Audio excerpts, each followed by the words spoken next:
The day Evelyn Carter discovered she'd been sold like livestock was the day she stopped believing in mercy.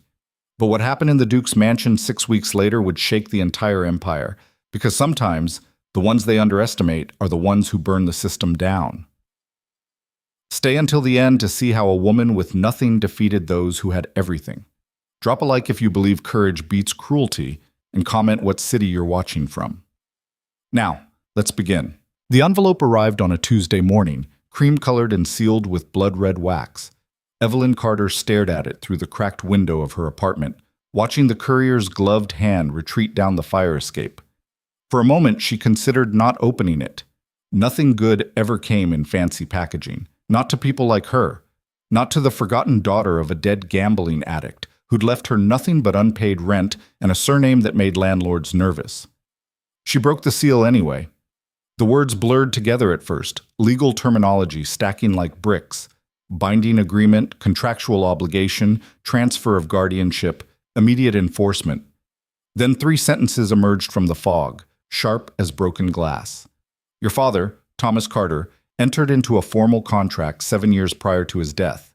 In exchange for settlement of debts totaling £47,000, he pledged his eldest daughter, Evelyn Marie Carter, in marriage to Duke Alexander Hale of Ashford. This contract, witnessed and notarized, is legally binding and enforceable under Imperial Law, Article 483. Evelyn read it twice, then a third time. Then she laughed, a hollow, airless sound that hurt her throat. Her father had sold her like furniture, like a horse, like a piece of property to be transferred when the debt came due. And he'd been dead for 3 years without ever mentioning it. 3 years of her scraping by on seamstress wages, skipping meals so she could keep the lights on, while this contract sat in some lawyer's vault like a ticking bomb. Miss Carter? She turned. A second man stood in her doorway, older, silver-haired, wearing a suit that cost more than her entire year's rent. Behind him, 2 guards in black uniforms waited with the casual menace of men who'd dragged people from their homes before. I'm Executor Grimsby, the man said, his voice professionally sympathetic. I represent the Hale estate. I apologize for the abruptness, but the Duke has requested your immediate relocation to Ashford Manor. Your belongings will be collected and forwarded. Requested, Evelyn repeated flatly. Required, Grimsby corrected, dropping the pretense. The contract is ironclad, Miss Carter. You may come willingly, or the magistrate will issue a warrant for breach of contractual obligation. That carries a sentence of 5 years' labor, Evelyn finished. She'd seen it happen to others in her neighborhood. People crushed under debts they'd inherited, agreements they'd never signed. The law didn't care about fairness. It cared about order. I know. Grimsby nodded, almost respectfully. Then you understand you have no choice. No, Evelyn said quietly, folding the letter with deliberate precision. I understand I have no good choices. But I'm coming because I choose to. There's a difference. The executor's eyes flickered, surprise, maybe, or the faintest hint of approval. As you say, Miss Carter, the car is waiting. The drive to Ashford Manor took 3 hours, the city's cramped chaos gradually giving way to manicured estates and walls topped with iron spikes. Evelyn pressed her forehead against the car window, watching her old life disappear in the rearview mirror. She'd brought nothing but the clothes on her back and the small leather journal her mother had given her before she died, the only thing her father hadn't pawned. Stay sharp, her mother had written on the first page. The world will try to dull you. Don't let it. Miss Carter, Grimsby said from the front seat, I should prepare you. The Duke is not what you might expect. You mean he's not a fairy tale prince ready to sweep me off my feet?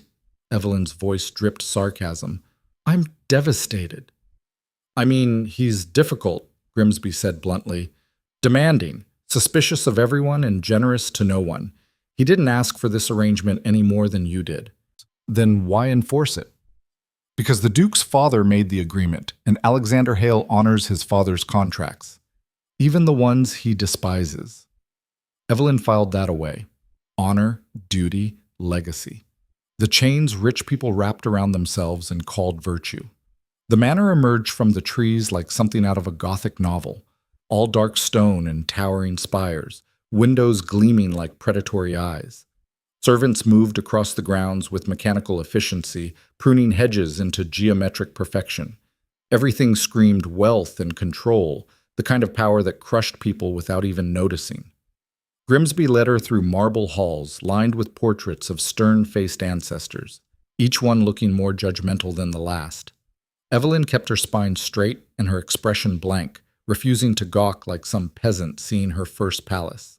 She'd worked in houses like this as a child, following her mother on cleaning jobs. She knew how to move through wealth without touching it.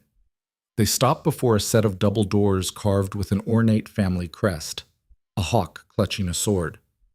"The Duke will see you now," Grimsby said, knocking twice before pushing the doors open. The study beyond was all dark wood and leather, shelves packed with books that probably cost more than her entire neighborhood.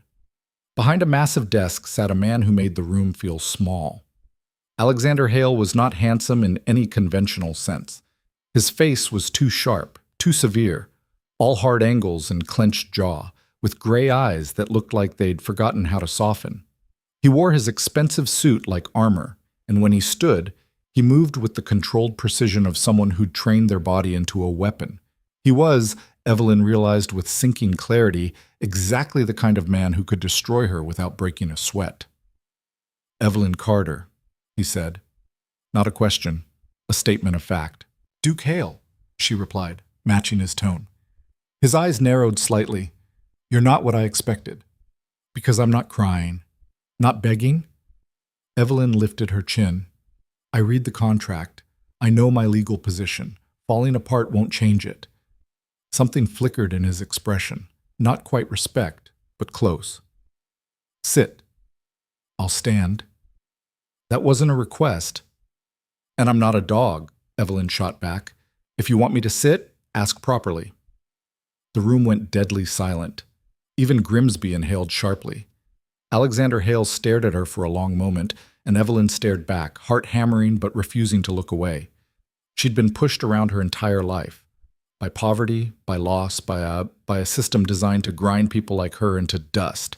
If she was going to be trapped, she'd be trapped on her feet. Finally, impossibly, the corner of Alexander's mouth twitched. "Would you please sit, Miss Carter?" Evelyn sat. Alexander returned to his chair, studying her with the intensity of a man solving a puzzle. "You understand the terms of the contract. My father traded me to settle his debts. You own me for all practical purposes. We marry, I produce an heir, and in exchange I get the privilege of living in luxury while everyone pretends this isn't legalized slavery." "Close enough," Alexander said dryly, "though you left out the part where your father also signed away any rights you had to refuse consummation, contest the marriage, or seek annulment. He was very thorough in selling you." The casual cruelty of it stole Evelyn's breath, but she forced herself to hold his gaze. "And you? What did you get out of this delightful arrangement? A bride I didn't choose, a contract I didn't make, and a father who thought he could control me from beyond the grave." Alexander leaned back, something bitter hardening his features. "We're both prisoners here, Miss Carter. The only difference is the size of our cells." "Don't," Evelyn said sharply. "Don't pretend we're the same. You have choices, power, resources. I have a contract that makes me your property. Those aren't equivalent prisons." "No," Alexander agreed quietly. "They're not." Silence stretched between them, weighted and strange. Evelyn had expected cruelty, dismissal, maybe cold indifference. She hadn't expected whatever this was. Recognition, maybe, the acknowledgement of a fellow captive. "I won't force you," Alexander said finally, "into marriage, into bed, into anything. But I also can't simply dissolve the contract without massive legal and financial consequences for both of us." "So what then? I just exist here? A decorative prisoner?" "I have a proposal," Alexander said, leaning forward. 6 weeks. We spend them together. Dinners, conversations, social events. You learn about my world. I learn about yours. At the end, we both decide. Marriage, or we find another way out. "There is no other way out." "You just said—" "I said legal consequences, not impossibilities," Alexander interrupted. "If we both agree the marriage is untenable, I have resources to challenge the contract, pay the penalties, or find legal loopholes. But I won't do it without knowing you first, and you shouldn't agree to a lifetime with someone you've only just met." Evelyn studied him, searching for the trap. Why? Why offer this? "Because I've been betrayed by someone I trusted once before," Alexander said, his voice going cold. "It costs me more than you can imagine. I won't enter another binding relationship blind, not even one forced upon me. And because, he paused, something almost human flickering in his eyes. "Because you stood up when I expected you to fall. That's rare." "I still don't trust you," Evelyn said bluntly. "Good. I don't trust you either." Alexander extended his hand across the desk. 6 weeks. Then we decide. Do we have an agreement?" Evelyn stared at his outstretched hand. It wasn't freedom. It wasn't even fair. But it was more than she'd had when she woke up this morning, and more than she'd expected to get from a man who could simply take what he wanted. She shook his hand. His grip was firm, calloused despite his wealth, the hands of someone who worked, who fought. 6 weeks, she agreed. "But understand something, Duke Hale. I won't be owned. I won't be molded. If you're looking for a quiet, obedient wife who'll drape herself on your arm and smile on command, you've got the wrong woman." "If I wanted that," Alexander said, releasing her hand, "I'd have married Lady Veronica Ashford 2 years ago. She's been campaigning for the position since my father died." "And why didn't you?" "Because she's exactly what you just described. Beautiful, connected, perfectly trained to play the Duchess." His expression darkened. "And because I've seen what happens when people wear masks too long. Eventually you forget there's a face underneath." Before Evelyn could respond, the study doors burst open. "Alexander, darling, I heard the most scandalous rumor." The woman who swept in was a force of nature wrapped in silk and diamonds, tall, blonde, beautiful in the way that seemed carved rather than born. She stopped dead when she saw Evelyn, her smile freezing into something sharp. "Oh," she said, voice dripping false sweetness. "You must be the contract bride. How quaint." "Lady Veronica," Alexander said, his tone carefully neutral. "This is Evelyn Carter. Evelyn, Lady Veronica Ashford, distant cousin and persistent social climber." Veronica's eyes flashed dangerously, but her smile never wavered. "Alexander has such a charming sense of humor. Miss Carter, I do hope you're settling in well. It must be quite overwhelming, coming from—" She paused delicately. "Wherever it is you came from." "The East Side," Evelyn said flatly, "near the factories, where people work for a living." "How industrious," Veronica said, each word a small blade. "Well, I'm sure Alexander's staff will teach you which fork to use soon enough. We can't have you embarrassing the family at the season's events." "Veronica," Alexander warned. "What? I'm being helpful." Veronica moved to Alexander's desk, trailing her fingers along its edge with casual possession. "You know society will tear her apart, Alexander. They're already whispering about your father's eccentric final arrangements. Bringing some common girl from the slums into one of the empire's oldest families? You might as well paint a target on her back." "Then I suggest you use your considerable social influence to discourage such gossip," Alexander said coldly. "Unless you'd like me to reconsider your family's invitation to the summer estate." Veronica's mask slipped for just a second, fury and frustration flashing across her perfect features. Then she laughed, light and brittle. "Of course, darling. I'm always happy to help." She turned to Evelyn, and her smile was all teeth. "Welcome to the family, Miss Carter. I'm sure we'll be great friends." She swept out as dramatically as she'd entered, leaving a wake of expensive perfume and unspoken threats. "She's going to make my life hell, isn't she?" Evelyn said. "Oh, undoubtedly," Alexander agreed. "Veronica doesn't handle rejection well, and I rejected her very publicly when I refused her marriage proposal last year." "She proposed to you?" "At a charity gala, in front of 300 people. Very calculated. She thought I'd be too polite to refuse in public." His smile was sharp. She was wrong. Despite everything, Evelyn felt a flicker of amusement. "What did you say?" "I thanked her for her interest and suggested she direct her formidable ambitions toward someone who could appreciate them. Then I donated an additional £50,000 to the charity in her name, ensuring everyone remembered the evening for my generosity rather than her humiliation. That's cruel, Alexander supplied. I was going to say brilliant, Evelyn admitted. Ruthless, but brilliant. In this world, Miss Carter, there's little difference between the two. Alexander stood, moving to the window overlooking the estate. You should understand what you're walking into. This isn't just about us. Every aristocrat in the empire will be watching, judging, waiting for you to fail. They'll see you as an outsider, an interloper, proof that the old bloodlines are dying, and Veronica, he paused. Veronica will do everything in her power to destroy you. Because she wanted to be Duchess. Because she wants power, and I'm the path to it. She doesn't love me. She barely tolerates me. But she loves what marrying me would give her. Status, influence, control. He turned back to face her. She'll spread rumors, sabotage your social standing, make you look foolish, weak, unworthy, and she'll do it with a smile. Evelyn absorbed this, feeling the trap closing tighter. And you're telling me this why? To scare me off? To prepare you. If we go through with this, even for 6 weeks, you'll need armor, intelligence, strategy. You can't fight Veronica with rage or righteous indignation. You have to outthink her. You think I can? Alexander studied her for a long moment. I think you stood up to me when most people bow. I think you understood the legal terminology in that contract better than half my lawyers, and I think you're angry enough to be dangerous. He smiled slightly. Yes, Miss Carter, I think you can. Something warm and unexpected bloomed in Evelyn's chest. Not attraction exactly, but recognition. He was treating her like an equal, like someone with potential rather than a problem to be managed. What happens now? She asked. Now, Grimsby shows you to your rooms. You'll have a suite in the East Wing, private, comfortable, far from my own quarters, so no one can accuse us of impropriety. Tomorrow, we begin your education.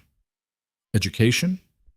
History, politics, economics, etiquette, everything you'll need to navigate society, and strategy.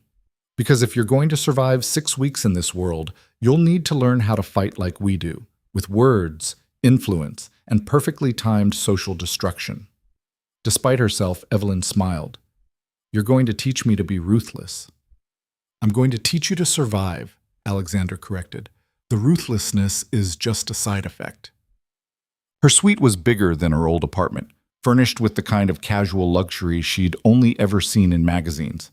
A 4-poster bed with silk curtains, a private bathroom with actual hot water on demand, windows overlooking gardens so perfect they looked painted. Evelyn sat on the bed and finally let herself shake. She'd been sold, traded like property, forced into a world where women like Veronica could destroy her with a whisper and men like Alexander could imprison her with legal documents. Everything she'd worked for, every scrap of independence she'd fought to keep, gone, erased by her father's signature on a piece of paper. But she was still here, still standing, still fighting.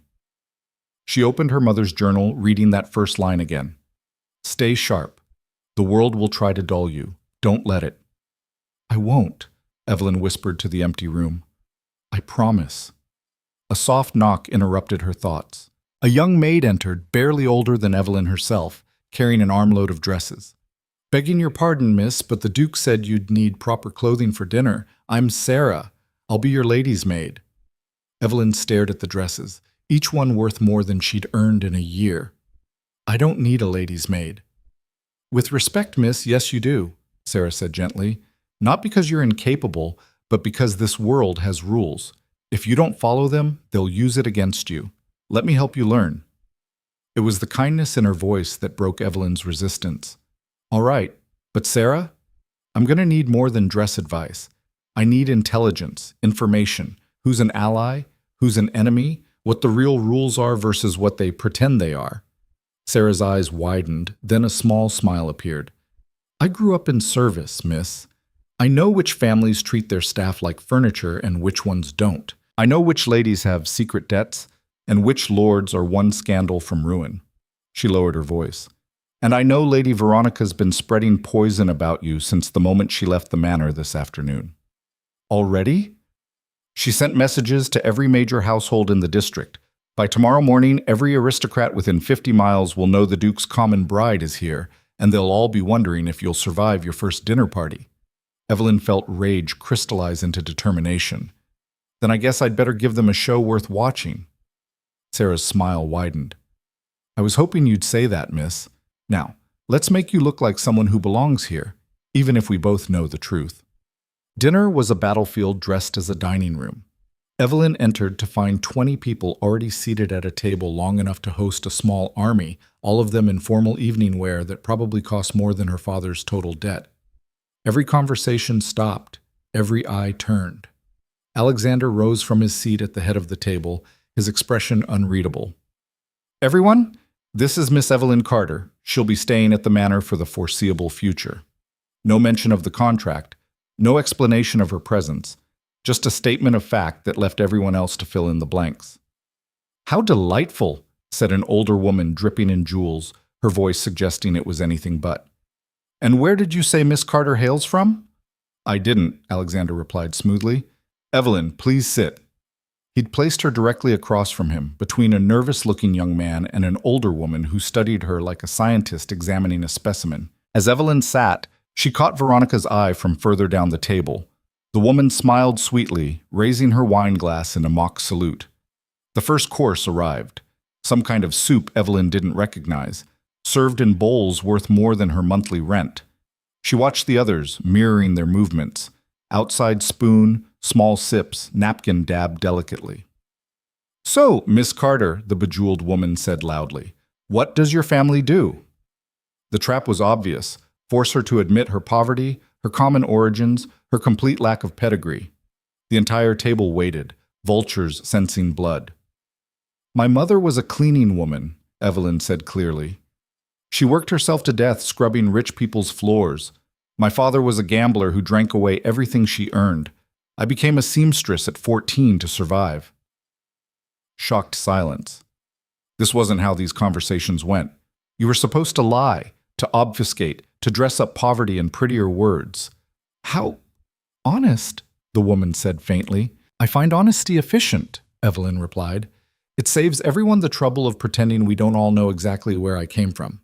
She met the woman's eyes. Does my background offend you, Lady Pemberton? And it doesn't offend me, dear. It simply makes me wonder what on earth you're doing here. Existing, Evelyn said flatly. Against all odds and despite significant opposition, it's become something of a specialty. A bark of laughter came from down the table. A younger man with kind eyes and an expensive suit. I like her, Alexander. She's got spine. Lord Marcus appreciates directness, Alexander said dryly. Mostly because he's incapable of subtlety himself. Guilty, Marcus agreed cheerfully. Miss Carter, ignore these vultures. Half of them are here hoping you'll use the wrong fork so they can gossip about it for the next 6 months.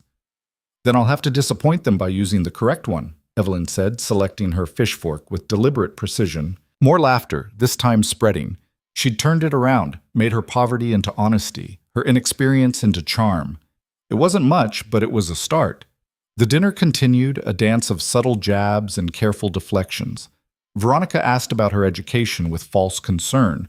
I'm sure Alexander can recommend excellent tutors for the basics. Lady Pemberton questioned her understanding of estate management. It's so complex, best left to those born to it. Marcus defended her with good-natured jokes that helped more than hurt. And Alexander watched it all, saying little but missing nothing, his eyes tracking every attack and counterattack like a general studying a battlefield. When dessert arrived, some elaborate creation involving gold leaf and exotic fruit, Veronica finally made her real move. Miss Carter, I've been meaning to ask, what made you agree to this arrangement? Surely a woman of your independent spirit wouldn't simply accept being traded in a business transaction.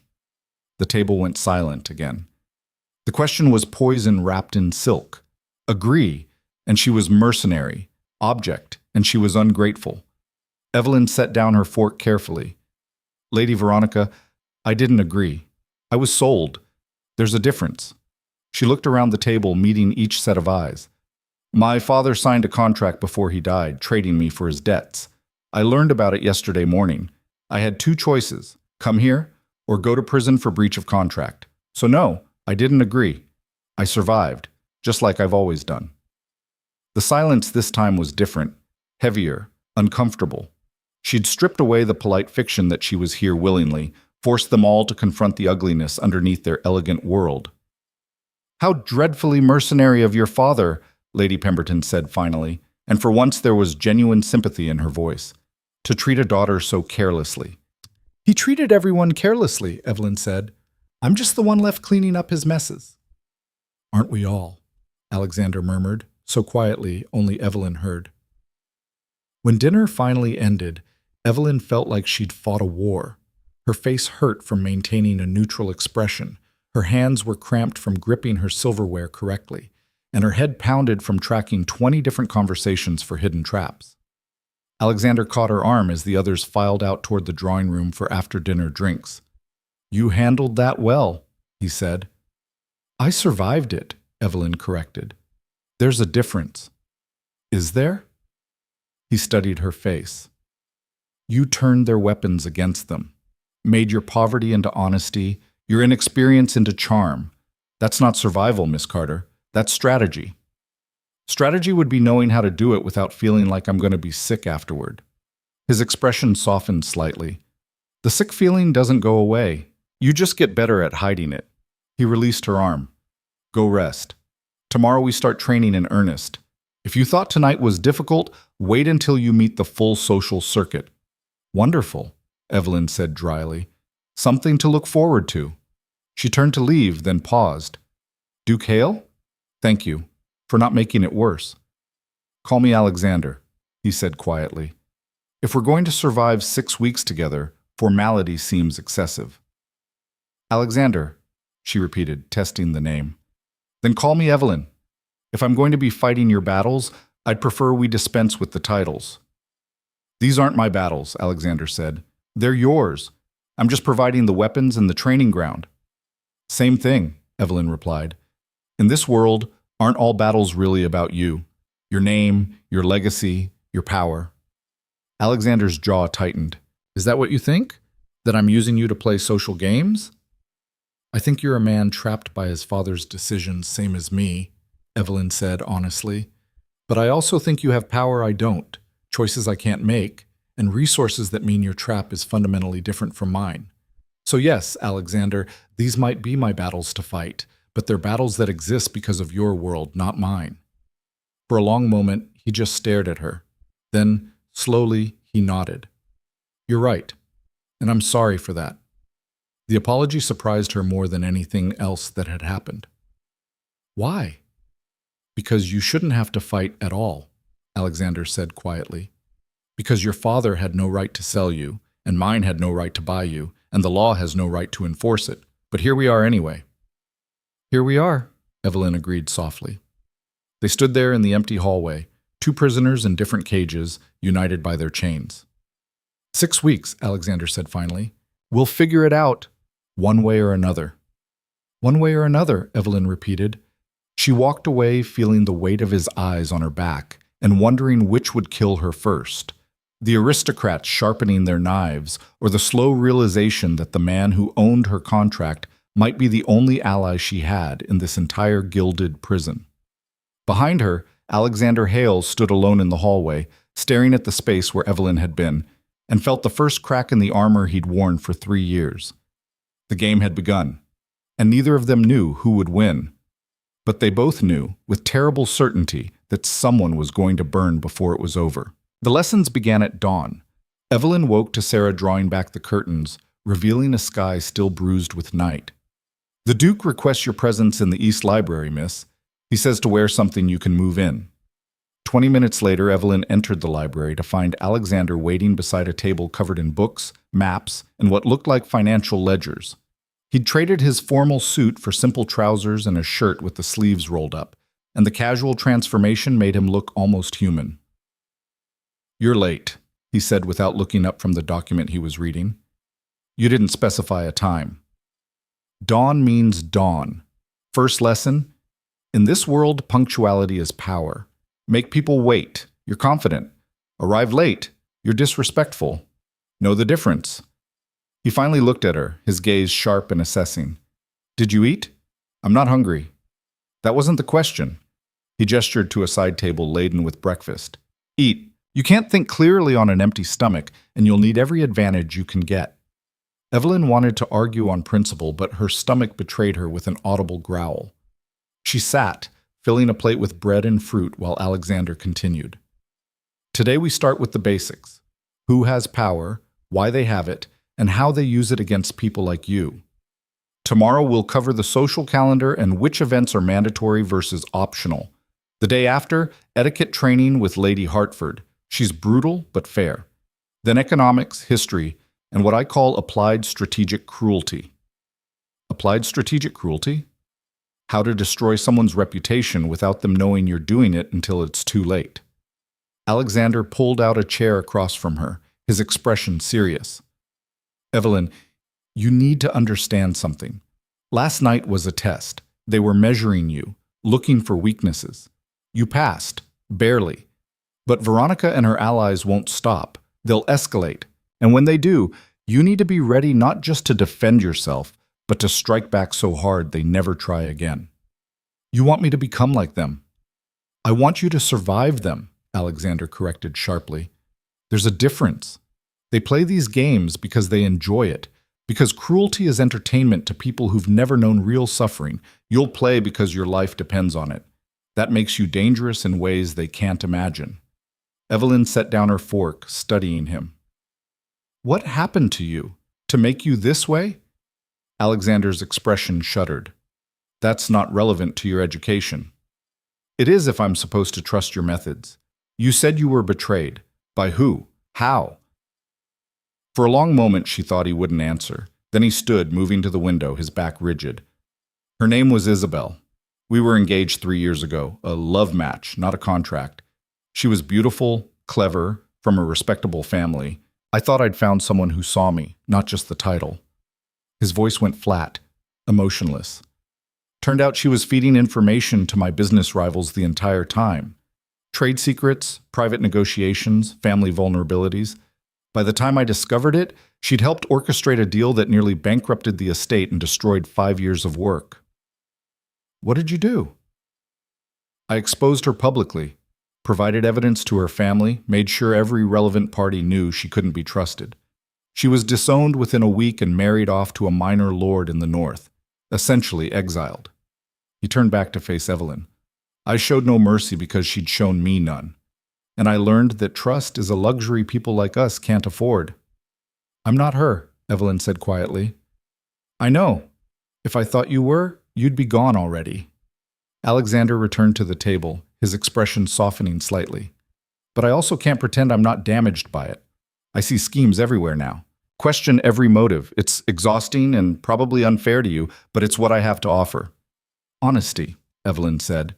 "That's what you're offering. It's more than most people give." Something passed between them. Understanding, maybe, or the recognition of shared wounds. Then Alexander cleared his throat and pulled out a leather-bound book. "Now, let's talk about the real power structure of the empire, because it's not what you think." The next 4 hours were brutal. Alexander walked her through family trees, political alliances, old grudges, and current rivalries. He explained how the aristocracy maintained control through strategic marriages, business partnerships, and carefully cultivated debts, financial, social, and sometimes literal. "Lord Pemberton owes my family £300,000 from a failed investment. That's why his wife was sympathetic last night. She knows I could call in that debt and destroy them. Lady Veronica's family is in decline, hemorrhaging money from poor management and expensive tastes. That's why she wants to marry me. She needs my wealth to maintain her lifestyle." "And Lord Marcus?" "Marcus is old money with new ideas. His family made their fortune in shipping 2 centuries ago and invested wisely. He doesn't need anyone, which makes him dangerous because he can't be bought or threatened. He's an ally because he chooses to be, not because he has to be." Evelyn's head spun with information. "How do you keep track of all this?" "Practice. And because my father drilled it into me from the age of 5 that information is the only currency that matters." Alexander leaned back, studying her. "You're doing well. Most people would have given up by now. Most people weren't raised in the slums, Evelyn replied. I learned young that knowing who's dangerous keeps you alive. Same principle, different battlefield. They worked through lunch, Alexander ordering food brought in so they wouldn't lose momentum. By mid-afternoon, Evelyn's hand cramped from taking notes, and her brain felt stuffed with names, dates, and strategic connections. Enough, Alexander said finally. Tomorrow, Lady Hartford arrives for etiquette training. Get some rest. You'll need it. She makes me look gentle. As Evelyn stood to leave, Alexander added quietly, You did well today, better than I expected. Is that a compliment? It's an observation. I don't deal in false praise. Good, Evelyn said. Neither do I. She left him there, surrounded by his books and maps and careful strategies, and wondered if he'd always been this alone or if Isabel had made him that way. That evening, Sarah helped her prepare for a small dinner. Only 12 guests this time, Alexander had said, practically intimate by aristocratic standards. As Sarah pinned up Evelyn's hair, she spoke quietly. Miss, I need to warn you. Lady Veronica's been busy today. She hosted a tea this afternoon with 6 of the most influential women in the district. Evelyn's stomach tightened. What did she say? I don't know exactly. My cousin works in her household, but couldn't get close enough to hear. But I know the ladies who attended, and they're the kind who can make or break a reputation in a single conversation. Sarah met Evelyn's eyes in the mirror. Whatever she's planning, it's bigger than snide comments at dinner. Then I'll have to be ready. Miss, Sarah hesitated. Some of the other staff are talking. They say Lady Veronica's never lost before. That anyone who crosses her ends up ruined. Then I guess I'll be the first exception, Evelyn said with more confidence than she felt. The dinner that night was worse than the first. The guests were colder, more pointed in their questions, and Evelyn could feel them watching her every move like predators circling prey. Veronica sat beside Alexander's cousin Edmund, a weak-chinned man who seemed to worship her, and spent the evening making subtle comments about breeding, proper education, and the importance of maintaining standards. Of course, some families are so desperate to avoid extinction that they'll accept anyone, Veronica said sweetly during the fish course. Though I do think there's something to be said for maintaining tradition, don't you, Edmund? Absolutely, Edmund agreed eagerly. Father always said bloodlines matter, can't just let anyone into the family. Anyone meaning me, Evelyn said flatly, tired of the pretense. The table went silent. Alexander's jaw tightened dangerously. Well, if the shoe fits, Veronica purred, though I'm sure Alexander has his reasons. Perhaps the estate needs fresh perspective? The estate needs people who contribute rather than consume, Alexander said coldly. On that measure, Evelyn has already proven more valuable than half the people at this table. How delightfully modern of you, Veronica replied, valuing work over heritage. Your father would be appalled. My father made a great many mistakes, Alexander said, his voice dropping to something dangerous. I'm correcting them. The rest of dinner passed in tense silence. When the guests finally left, Evelyn found herself alone with Alexander in the entrance hall. I'm sorry, she said. I shouldn't have. Don't apologize for refusing to be insulted, Alexander interrupted. Veronica wants you to cower. Every apology is a victory for her. Then what should I do? Because this is only going to get worse.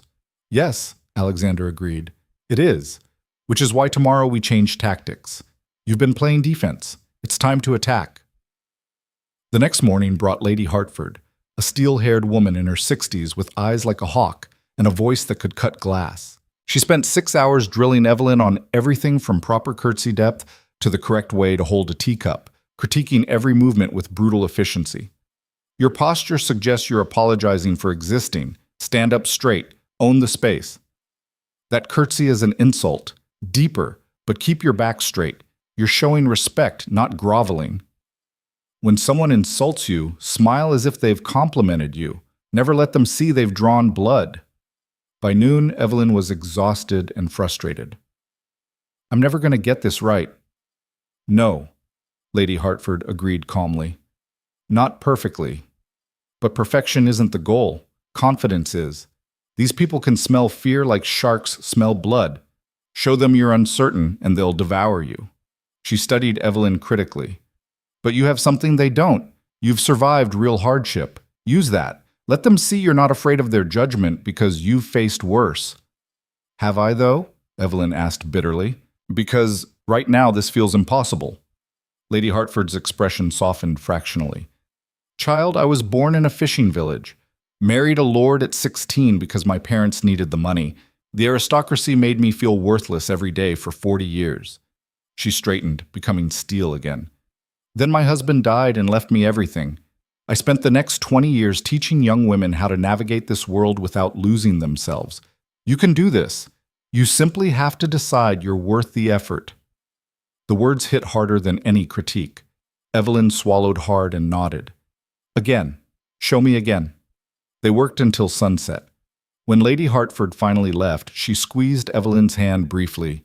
You'll do, girl. You'll do. That evening, Alexander invited Evelyn to walk the gardens. The grounds were beautiful in twilight, flowers blooming in careful arrangements that probably cost more than Evelyn had earned in her entire life. Lady Hartford says you're progressing well, Alexander said. Lady Hartford is kind. Lady Hartford is brutally honest, which is why I hired her. If she says you're doing well, you are. He paused by a fountain, staring into the water. The summer gala is in 2 weeks. It's the season's major event. 300 guests, 5 orchestras, enough political maneuvering to start a war. Veronica will make her real move there. She has to. It's her last chance to destroy you before society accepts your presence. What do you think she'll do? I don't know. That's what worries me. Alexander turned to face her. Veronica is patient, strategic. She won't act until she's certain of victory, which means she's planning something we can't predict. Then we create our own chaos, Evelyn said. Force her to react instead of act. Alexander's eyes sharpened with interest. What are you thinking? You said Marcus is an ally, that he doesn't need anyone and can't be bought. Yes, then I need to meet him properly. Build an alliance of my own. If Veronica sees I'm not isolated, that I have support beyond just you, it forces her to recalculate. Alexander considered this, then slowly smiled. That's good. That's very good. I'll arrange a private dinner, but Evelyn, Marcus is kind, but he's not naive. He'll test you. Make sure you're genuine and not just another social climber. I am genuine, Evelyn said. I genuinely want to survive this. Then you'll get along perfectly. The dinner with Lord Marcus happened 3 days later at his estate, a surprisingly modest manor compared to Alexander's fortress. Marcus greeted them at the door himself, without servants or ceremony. Alexander, you old bastard, and you must be the famous Evelyn Carter. He shook her hand firmly, grinning. I've heard you've been terrorizing the social circuit with your radical habit of telling the truth. Despite herself, Evelyn laughed. Is that what they're calling it? Among other things, come in, come in. I promise no ambushes tonight, just good food and honest conversation. The evening was a revelation. Marcus treated her like an equal, asking about her life before the contract with genuine interest rather than condescending curiosity. He told stories about his own struggles taking over his family's business from a traditionalist father who'd nearly bankrupted them through stubbornness. The old guard hates change, Marcus said over wine. They'd rather watch the world burn than admit maybe the way things have always been done isn't the only way. He looked at Evelyn seriously. You represent change. That's why they're afraid of you.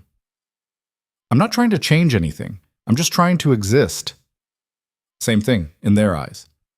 Your existence challenges every assumption they've built their lives on, that birth determines worth, that poverty equals failure, that only certain people deserve power. Marcus refilled her glass. Alexander told me about the contract. It's barbaric. If you want help fighting it, legally or otherwise, say the word. Why? Evelyn asked. Why risk your standing for someone you just met? Marcus exchanged a glance with Alexander, something passing between them.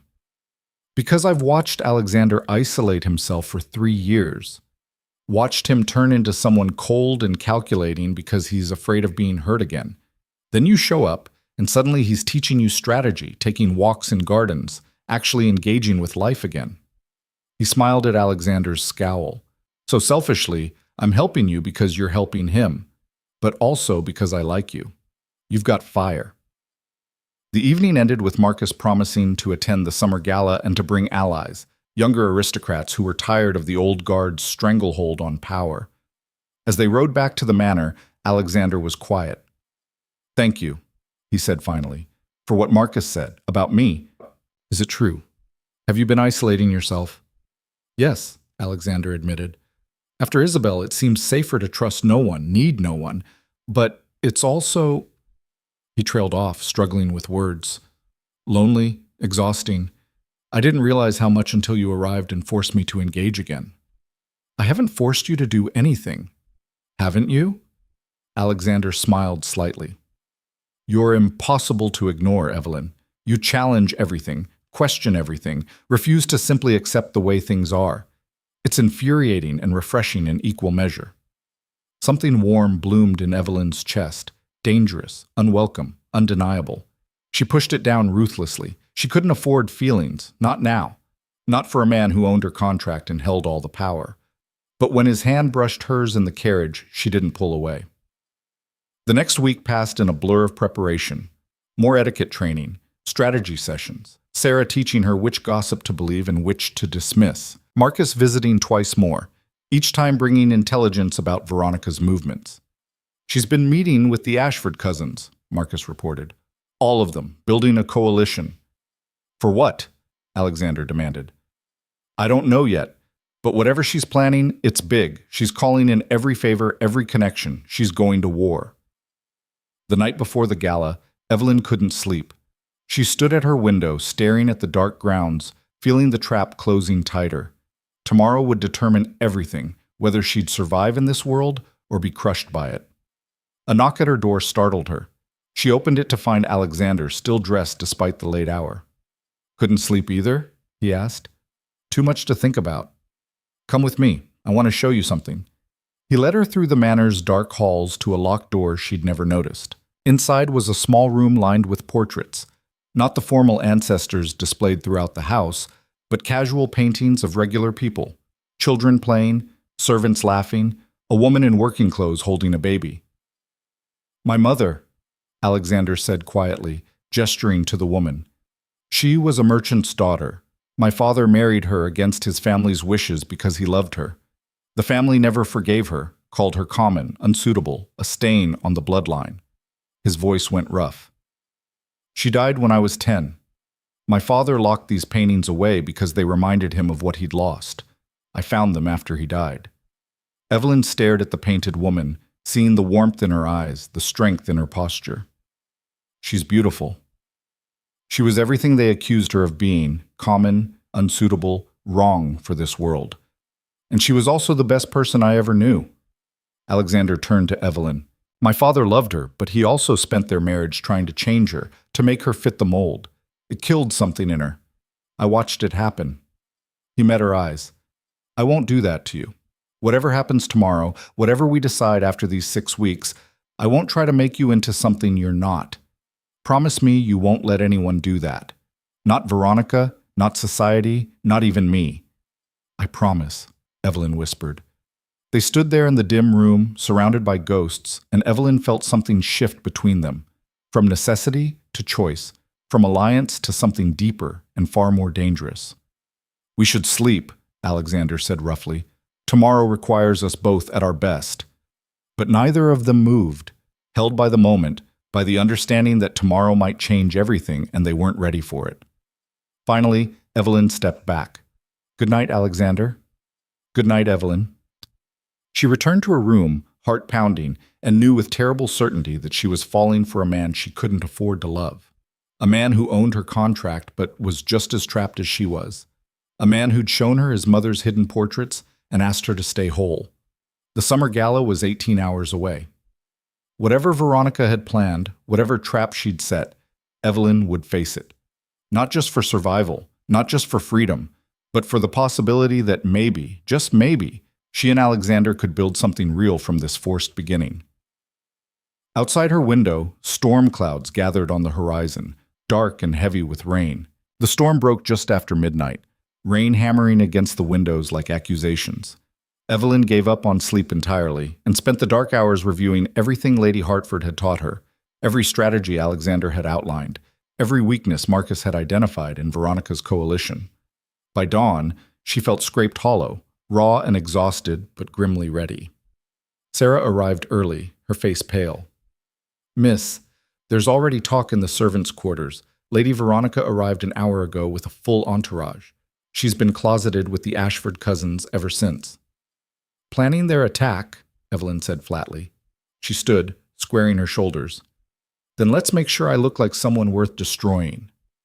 The preparation took 3 hours. Sarah dressed her in a gown Alexander had commissioned, deep emerald silk that made her look like she belonged in this world while still being unmistakably herself. Her hair was pinned in an elegant style that had taken Sarah 40 minutes to perfect.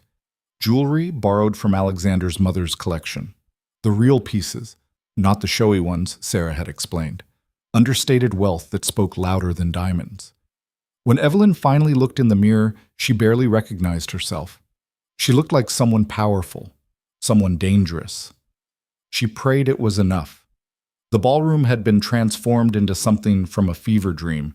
Thousands of candles, flowers cascading from every surface, 3 orchestras positioned throughout the space, and enough food to feed her old neighborhood for a month. Guests were already arriving, a glittering river of silk and jewels and carefully maintained facades. Alexander met her at the top of the grand staircase, and something flickered in his eyes when he saw her. "You look like I belong here," Evelyn supplied, her voice sharper than she intended. "Like you could burn this entire world down and look beautiful doing it," Alexander finished quietly. He offered his arm. "Ready?" "No, but I'm doing it anyway." They descended together, and Evelyn felt every eye turn toward them. The whispers started immediately, a rustling wave of speculation and judgment. She kept her spine straight, her expression calm, exactly as Lady Hertford had taught her. Own the space. Never apologize for existing. At the bottom of the stairs, Veronica waited, resplendent in gold silk that probably cost more than a year of Evelyn's old wages. Her smile was poisonous honey. "Evelyn, darling, how lovely you look. That dress is certainly ambitious for someone of your background." "It's Alexander's mother's design," Evelyn replied smoothly. She believed in elegant simplicity over gaudy display. The barb landed. Veronica's gold dress was many things, but simple wasn't one of them. Her smile tightened fractionally. "How sweet that you're wearing a dead woman's clothes. So very economical." Veronica turned to Alexander.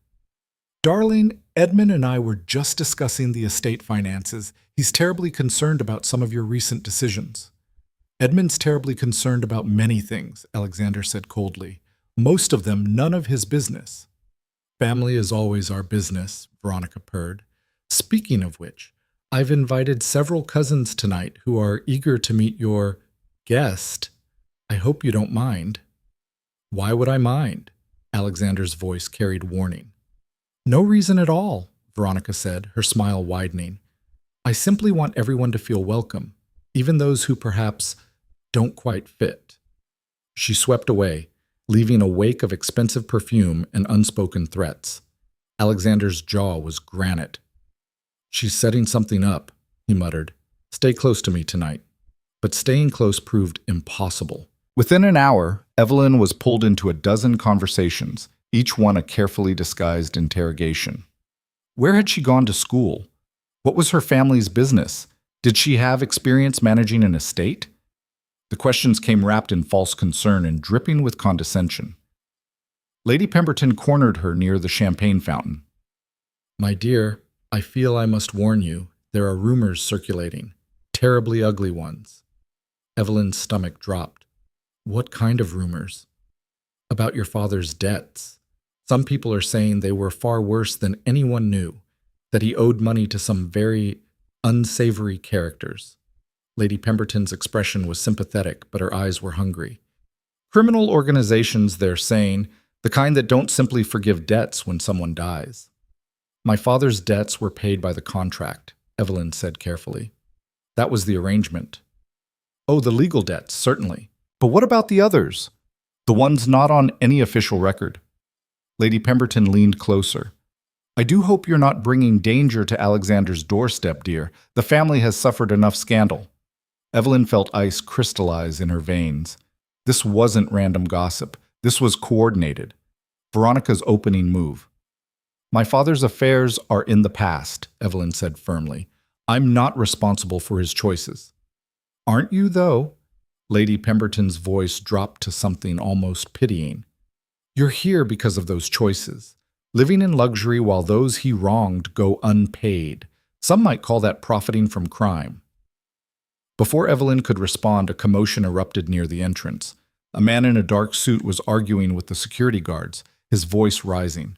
I have every right to be here. I have a claim against this estate. Alexander moved through the crowd like a predator, Evelyn hurrying after him.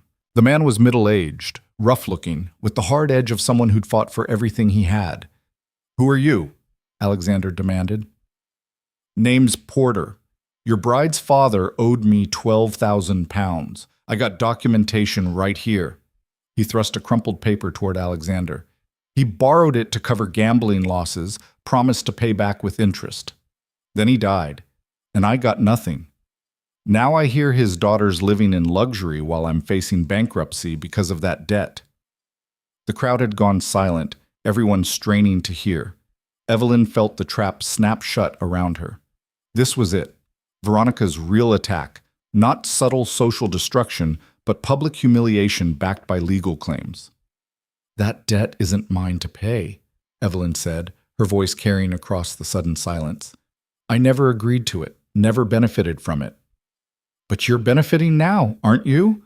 Porter's face twisted with genuine anger. Living in this palace, wearing jewelry worth more than my house, while I'm losing everything because your father was a lying cheat.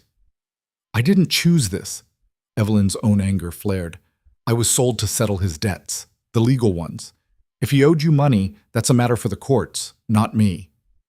Courts don't help people like me against people like you, Porter spat. I came here for justice, and if I don't get it, everyone's going to know exactly what kind of people the Hales associate with now. Alexander's voice went deadly quiet. Are you threatening me? I'm stating facts. Porter looked around at the assembled aristocracy. Thomas Carter was a criminal, stole from people, cheated them, ruined lives, and now his daughter's being rewarded for it. That's the truth none of you want to hear. Evelyn's world tilted. She'd known her father was a gambler, a drunk, irresponsible, but a thief? Someone who'd actively destroyed others? From across the room, Veronica watched with barely concealed satisfaction. Remove him, Alexander ordered the guards. No, Evelyn said sharply. Everyone turned to stare at her. If he has legitimate claims, let him present them properly, through lawyers, with documentation. She faced Porter directly. I won't pay debts that aren't mine, but if my father wronged you, I'll at least listen. Evelyn, Alexander warned. I won't hide from this, she interrupted. I won't be accused in public and not defend myself. Porter studied her, some of his anger flickering to confusion. You really didn't know? About his illegal debts? His crimes? No, I didn't know. Evelyn's voice cracked despite her best efforts. I barely knew him at all. He drank himself to death and left me nothing but problems. If he hurt you, I'm sorry, but I can't pay for his sins. I'm barely surviving my own. Something in Porter's expression shifted. Not forgiveness, but perhaps the beginning of understanding.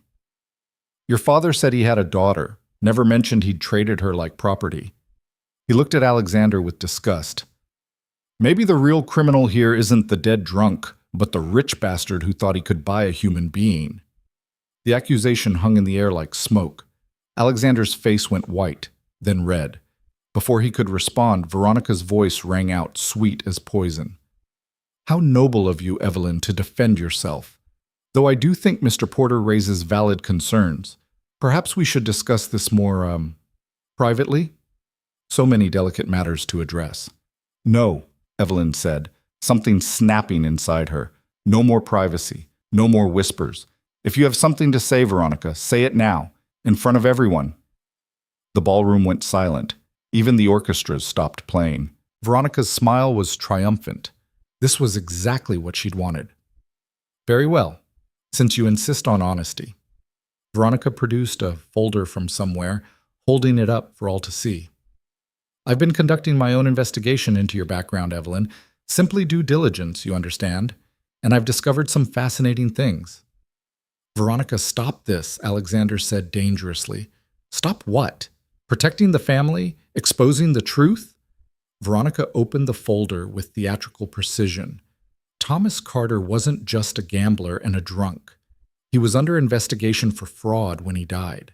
The authorities were building a case, forged documents, stolen identities, embezzlement from his employers. He killed himself not from despair, but to avoid prosecution. Evelyn couldn't breathe, couldn't think. The room spun around her.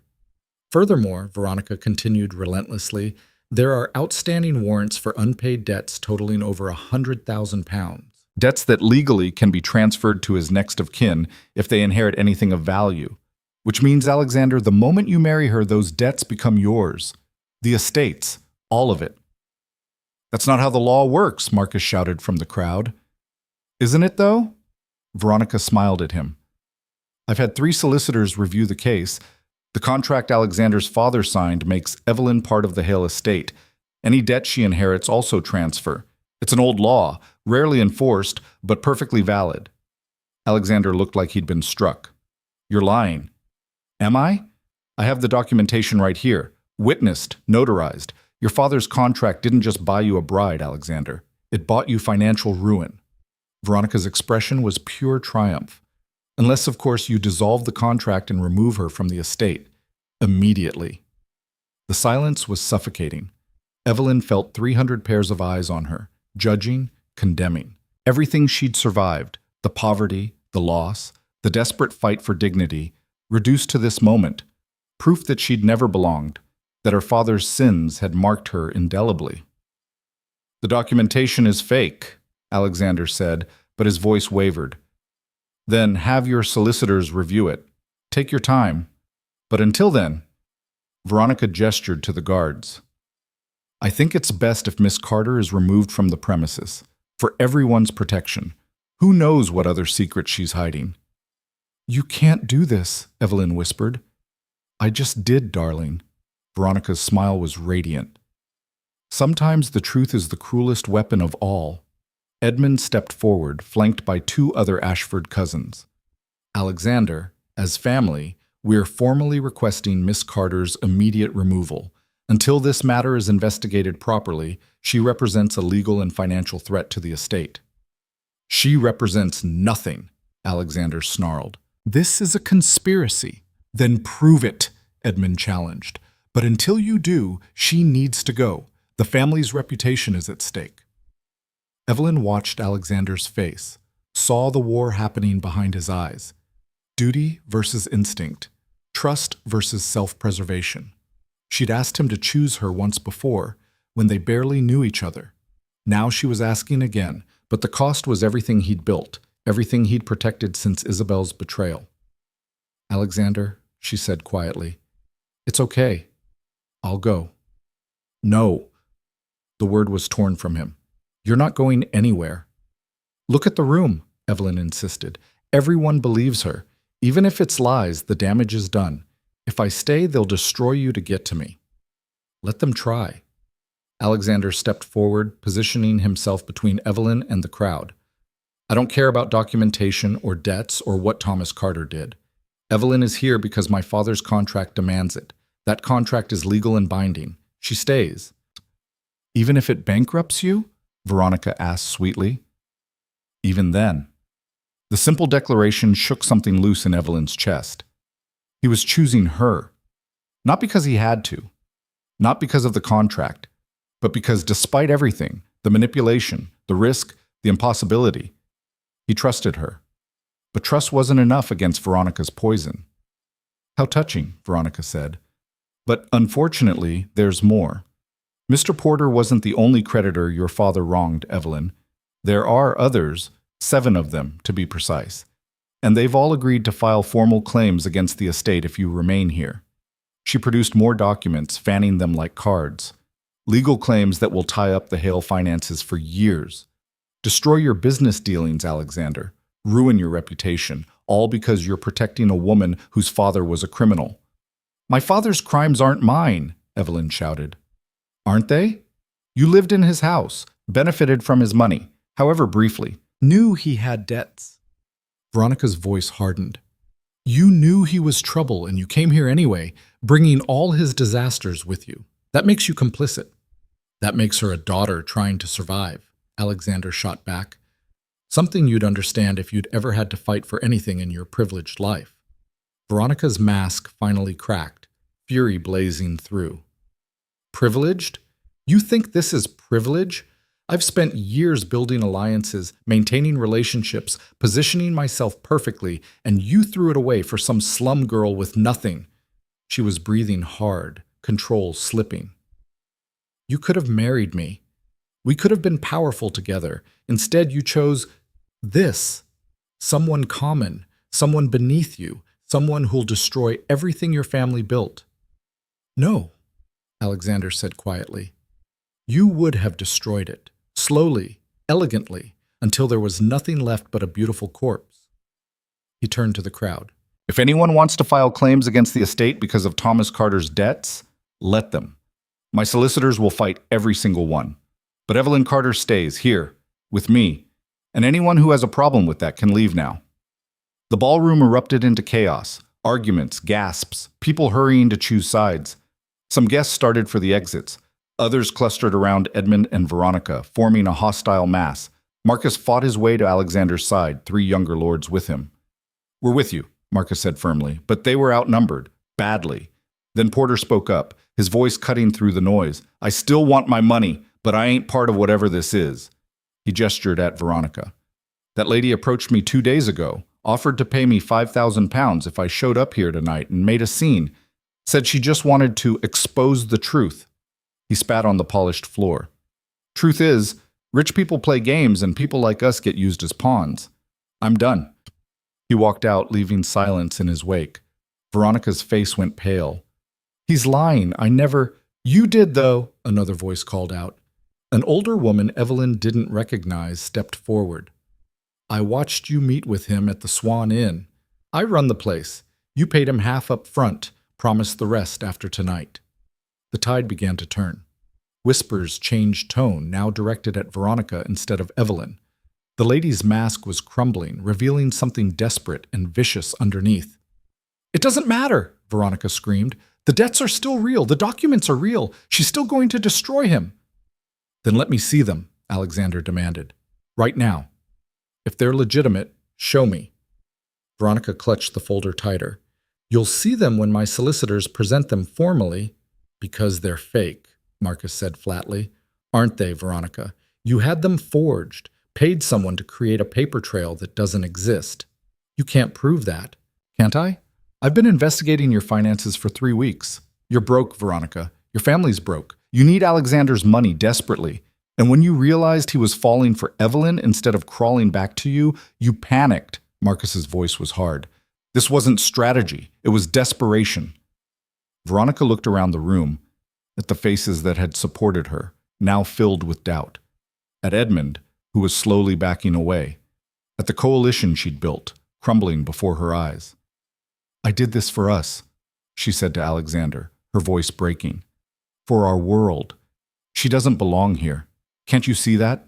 She'll ruin everything we are. No, Alexander said quietly.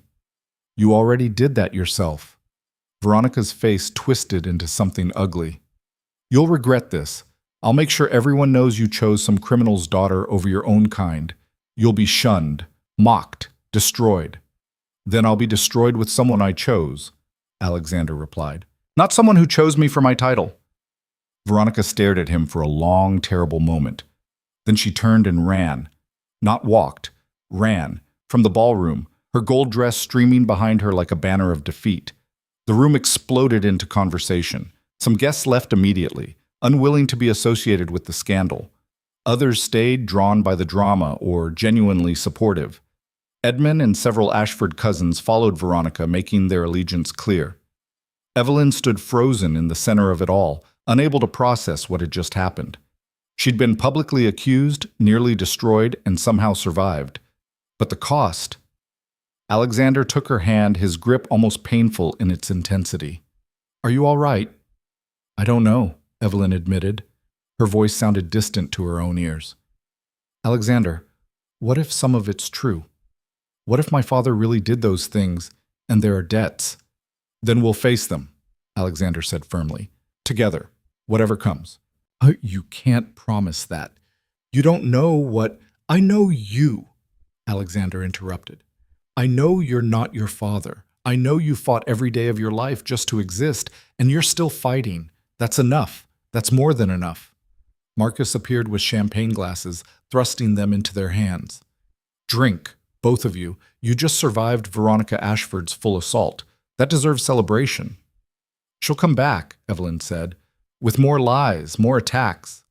Probably, Marcus agreed cheerfully. But now everyone's seen her desperation. Her credibility is shattered. She lost tonight, and she knows it. He raised his glass. To surviving, to fighting back, and to scandals that make boring galas actually interesting. Despite everything, Evelyn found herself laughing, a shaky, exhausted sound that bordered on hysteria. She'd survived. Somehow, impossibly, she'd survived. But as the night wore on and the remaining guests filtered away, exhaustion crashed over her like a wave. Her hands shook. Her vision blurred. The room spun. I need air, she gasped. Alexander immediately guided her toward the terrace doors. The cool night air hit her face like a blessing. She gripped the stone railing, fighting nausea. I'm sorry, she whispered, for all of this, for bringing this disaster into your life. You didn't bring anything. Veronica manufactured this. But my father really was a criminal, wasn't he? That part was probably true. Does it matter? Alexander moved beside her, not touching but close. Your father made his choices. You made yours. They're not the same. Evelyn turned to face him, tears finally spilling over.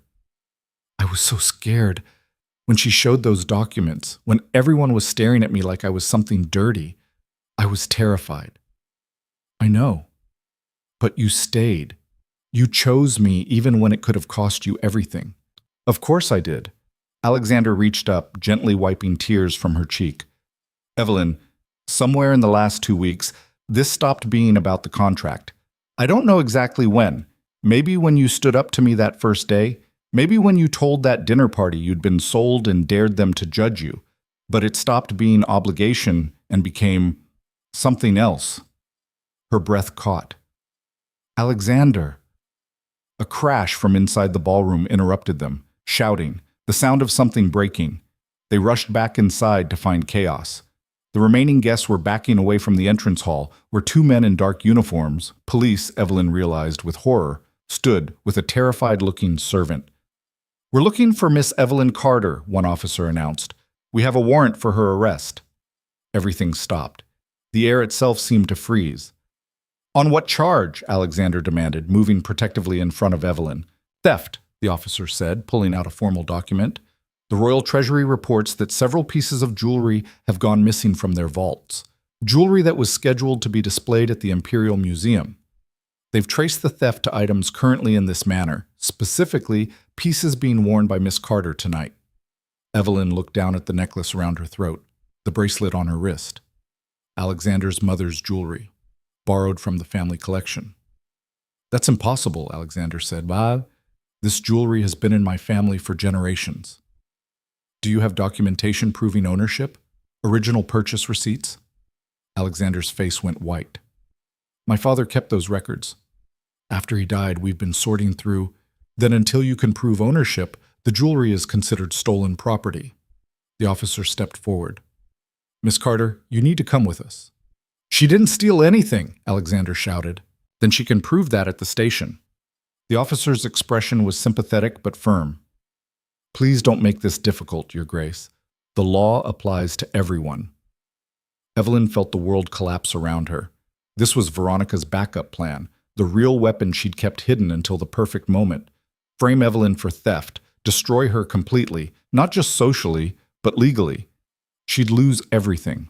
Her freedom, her chance at a future, any hope of survival. I'll come with you, Evelyn said quietly, her voice dead. Just let me remove the jewelry first. As she reached for the necklace clasp, Alexander grabbed her hands. No, this is a setup. Veronica did this. Of course she did. But that doesn't matter now. Evelyn looked at him, memorizing his face. Thank you for choosing me tonight, for fighting for me. It meant everything. I'm not done fighting. You have to be. I can't drag you down with me. She pulled her hands free and removed the jewelry, handing it to the officer. I'm ready. The officer nodded, producing handcuffs. The sight of them made Evelyn's stomach revolt, but she held out her wrists. Marcus pushed through the crowd. This is absurd. On whose authority? Royal Treasury, sir. We're just following orders. As the cold metal closed around Evelyn's wrists, she saw Veronica emerge from the shadows near the doorway, her smile restored. She'd lost the social battle but won the war. Evelyn would be arrested, tried, likely convicted on manufactured evidence. Everything she'd survived, everything she'd fought for, erased. Wait! A new voice called out. Sarah pushed through the crowd, clutching papers. Wait, please, I have the receipts, the family records. She thrust the documents at the officer, breathless. I found them in the library vault. Purchase records for every piece of jewelry in the collection, including what Miss Carter is wearing. They're legitimate, owned by the Hale family since 1847. The officer examined the papers, his expression shifting. These appear authentic. They are authentic, Sarah insisted. I'm the head archivist for the estate. These documents are cataloged and sealed. The jewelry belongs to the Hales. It always has. The officer looked at Evelyn, then at the documents, then at Alexander. Finally, he removed the handcuffs. My apologies, Miss Carter. There's been an error. You're free to go. As the police departed, muttering about wasted time and false reports, Evelyn collapsed against the nearest wall, shaking uncontrollably. She'd been seconds away from arrest, from prison, from losing everything. Alexander pulled her into his arms, not caring about the remaining guests or propriety or anything except holding her. You're safe. You're safe. But Evelyn knew better. Veronica had been willing to manufacture theft charges, to use the law itself as a weapon. There would be more attacks, more schemes, and eventually one would succeed. She pulled back from Alexander, forcing herself to think. We can't keep fighting like this, defensively, reacting to her attacks. Then what do you suggest? Evelyn looked at him, something hardening in her chest. We destroy her first, completely. No mercy, no second chances. Alexander's eyes widened. Evelyn? She tried to have me arrested, Alexander, put in prison for theft I didn't commit. She's not playing social games anymore. She's trying to eliminate me. So we eliminate her. Evelyn's voice was cold, final. You taught me how to fight in this world. Now let me use it. Marcus appeared beside them, his expression serious. If you're declaring war, you'll need allies. Real ones. I know people, younger families tired of the old guard's control. They'll support you. But Evelyn, once you start this, there's no going back. You'll become the thing they accuse you of being, ruthless. Good, Evelyn said, because being kind hasn't kept me safe. Being honest hasn't protected me. The only thing that's worked is having someone powerful enough to fight back on my behalf. She looked at Alexander. So I'll become powerful too. Whatever it takes. The remaining guests had finally left. The ballroom stood empty, littered with the wreckage of the evening, broken glass, scattered flowers, the remains of a gala turned battleground. Sarah approached hesitantly. Miss, I found something else in the vault. Letters. From Lady Veronica to the late Duke. She handed Evelyn a stack of envelopes. I think you should read them. Evelyn opened the first letter, her eyes widening as she read. Then the second. The third. What is it? Alexander asked. Evelyn looked up at him, something dark and satisfied settling in her chest. Evidence. Real evidence. Letters from Veronica to your father, negotiating your marriage, offering financial incentives, discussing ways to manipulate you into compliance. She smiled, and it was not kind. She was planning to trap you long before I arrived. Your father rejected her proposals, called her grasping and transparently ambitious in his notes. These letters prove she's been scheming to control the estate for years. Marcus started laughing. That's perfect. That's a weapon. More than a weapon, Evelyn said. It's proof that everything she accused me of, Being mercenary, using the contract for personal gain, manipulating Alexander, she's guilty of herself. We can destroy her entire reputation with these. Alexander took the letters, reading through them with growing fury. She approached my father multiple times, offered bribes, suggested ways to force me into marrying her. He refused every time. He looked at Evelyn. If we release these, she'll be ruined, Evelyn finished, publicly humiliated, exposed as the social climber she accused me of being. Do it, Alexander said without hesitation. She tried to have you arrested. She declared war. Now we end it. As dawn broke over the manor, Evelyn stood at the window of Alexander's study, watching the sky lighten from black to gray. Behind her, Marcus was already drafting letters to key society figures, preparing to release Veronica's correspondence. Sarah had returned to the vault, searching for additional evidence. Alexander approached, setting a hand on her shoulder. Are you sure about this? Once we strike, Veronica will retaliate with everything she has left. I'm sure, Evelyn said, because I'm tired of being afraid, tired of defending my right to exist.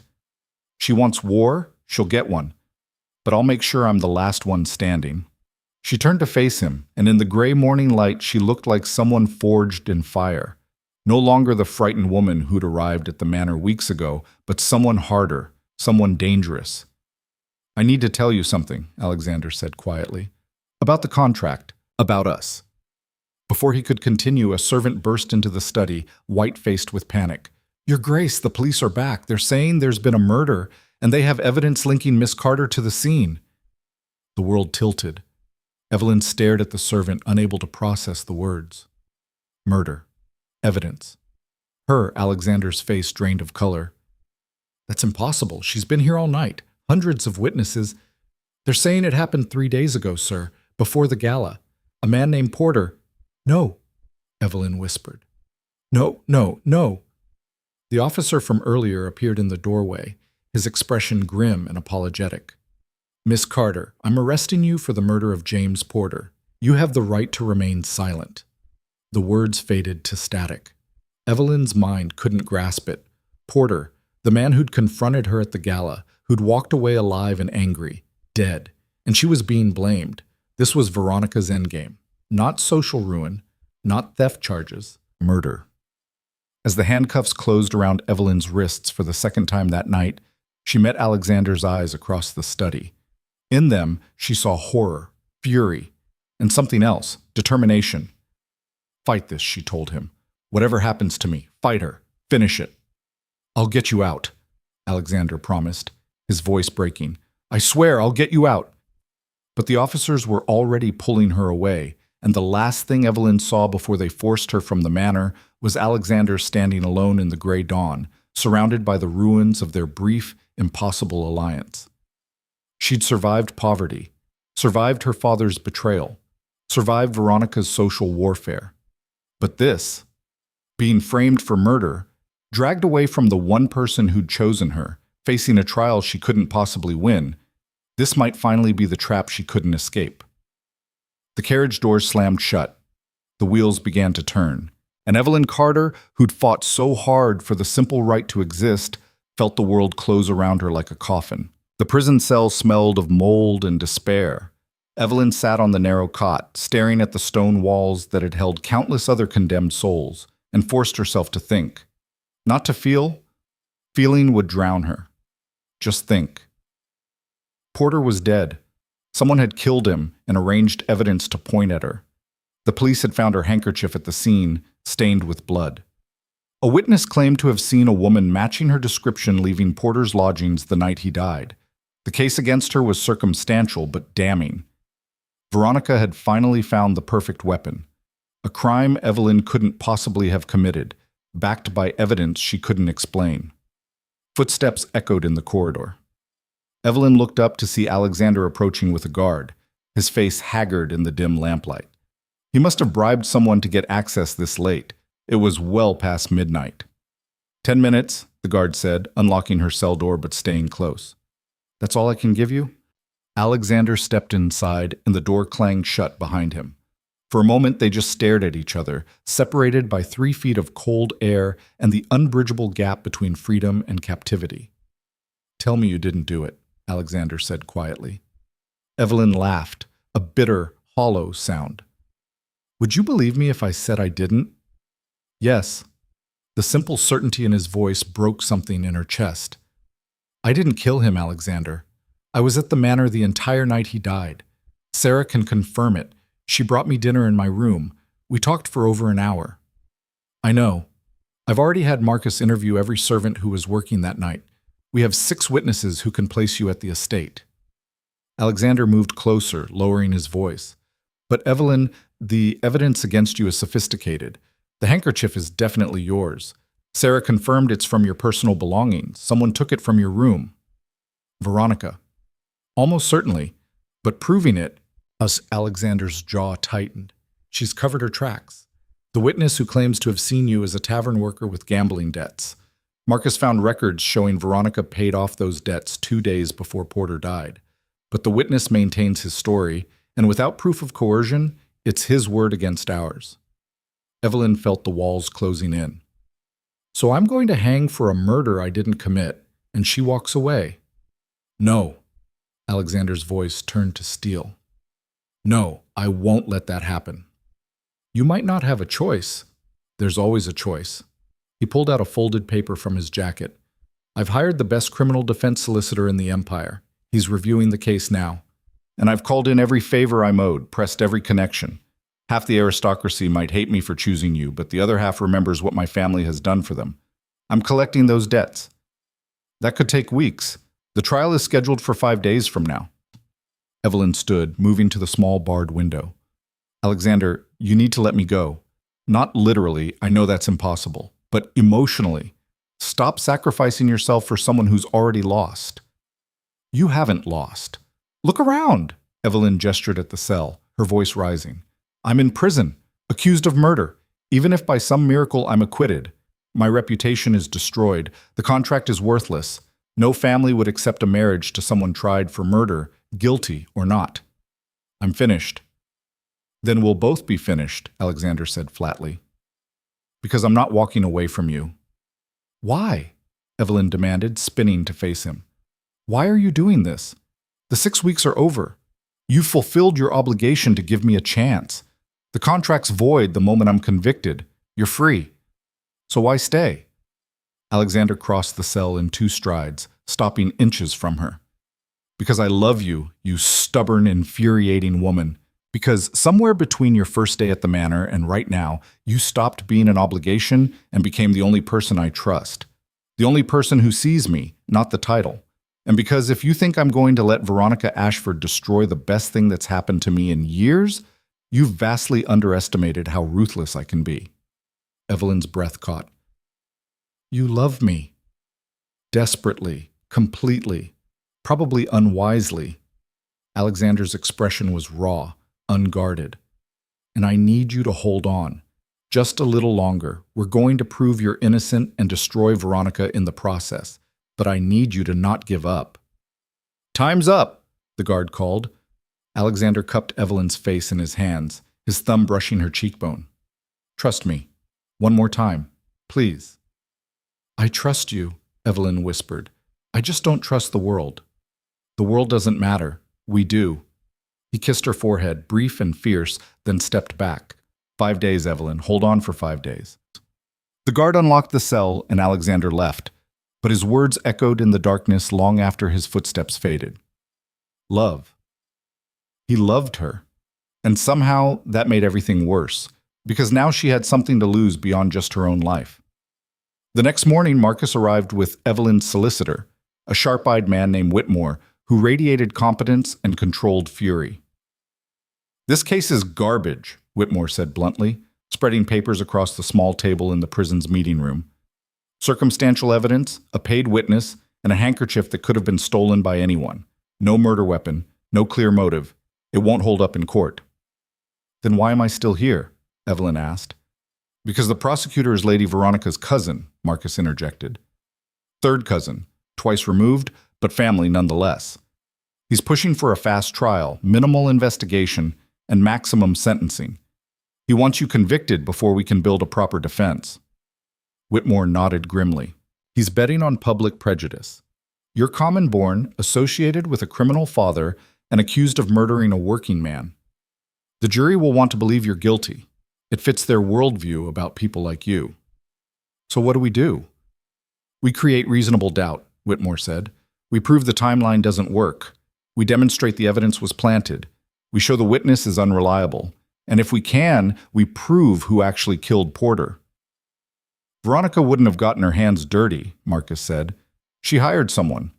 We just need to find them. For the next 3 days, Evelyn remained in her cell while Alexander's team worked frantically outside. Sarah visited daily, bringing food and updates. The servants' network had mobilized. Maids and footmen throughout the district were gathering information, tracking Veronica's movements, identifying everyone she'd met with in the weeks before Porter's death. There's a man, Sarah reported on the 3rd day. Name's Crow, former soldier, current mercenary. He was seen drinking with Porter the night of the murder. Then he disappeared. But my cousin's friend's brother works at the docks, and he saw Crow boarding a ship to the colonies yesterday. Can we stop him? Evelyn asked. Marcus already sent a message to the harbor master. The ship's being held for customs inspection. Sarah smiled grimly. Turns out the Hale family has some influence there, too.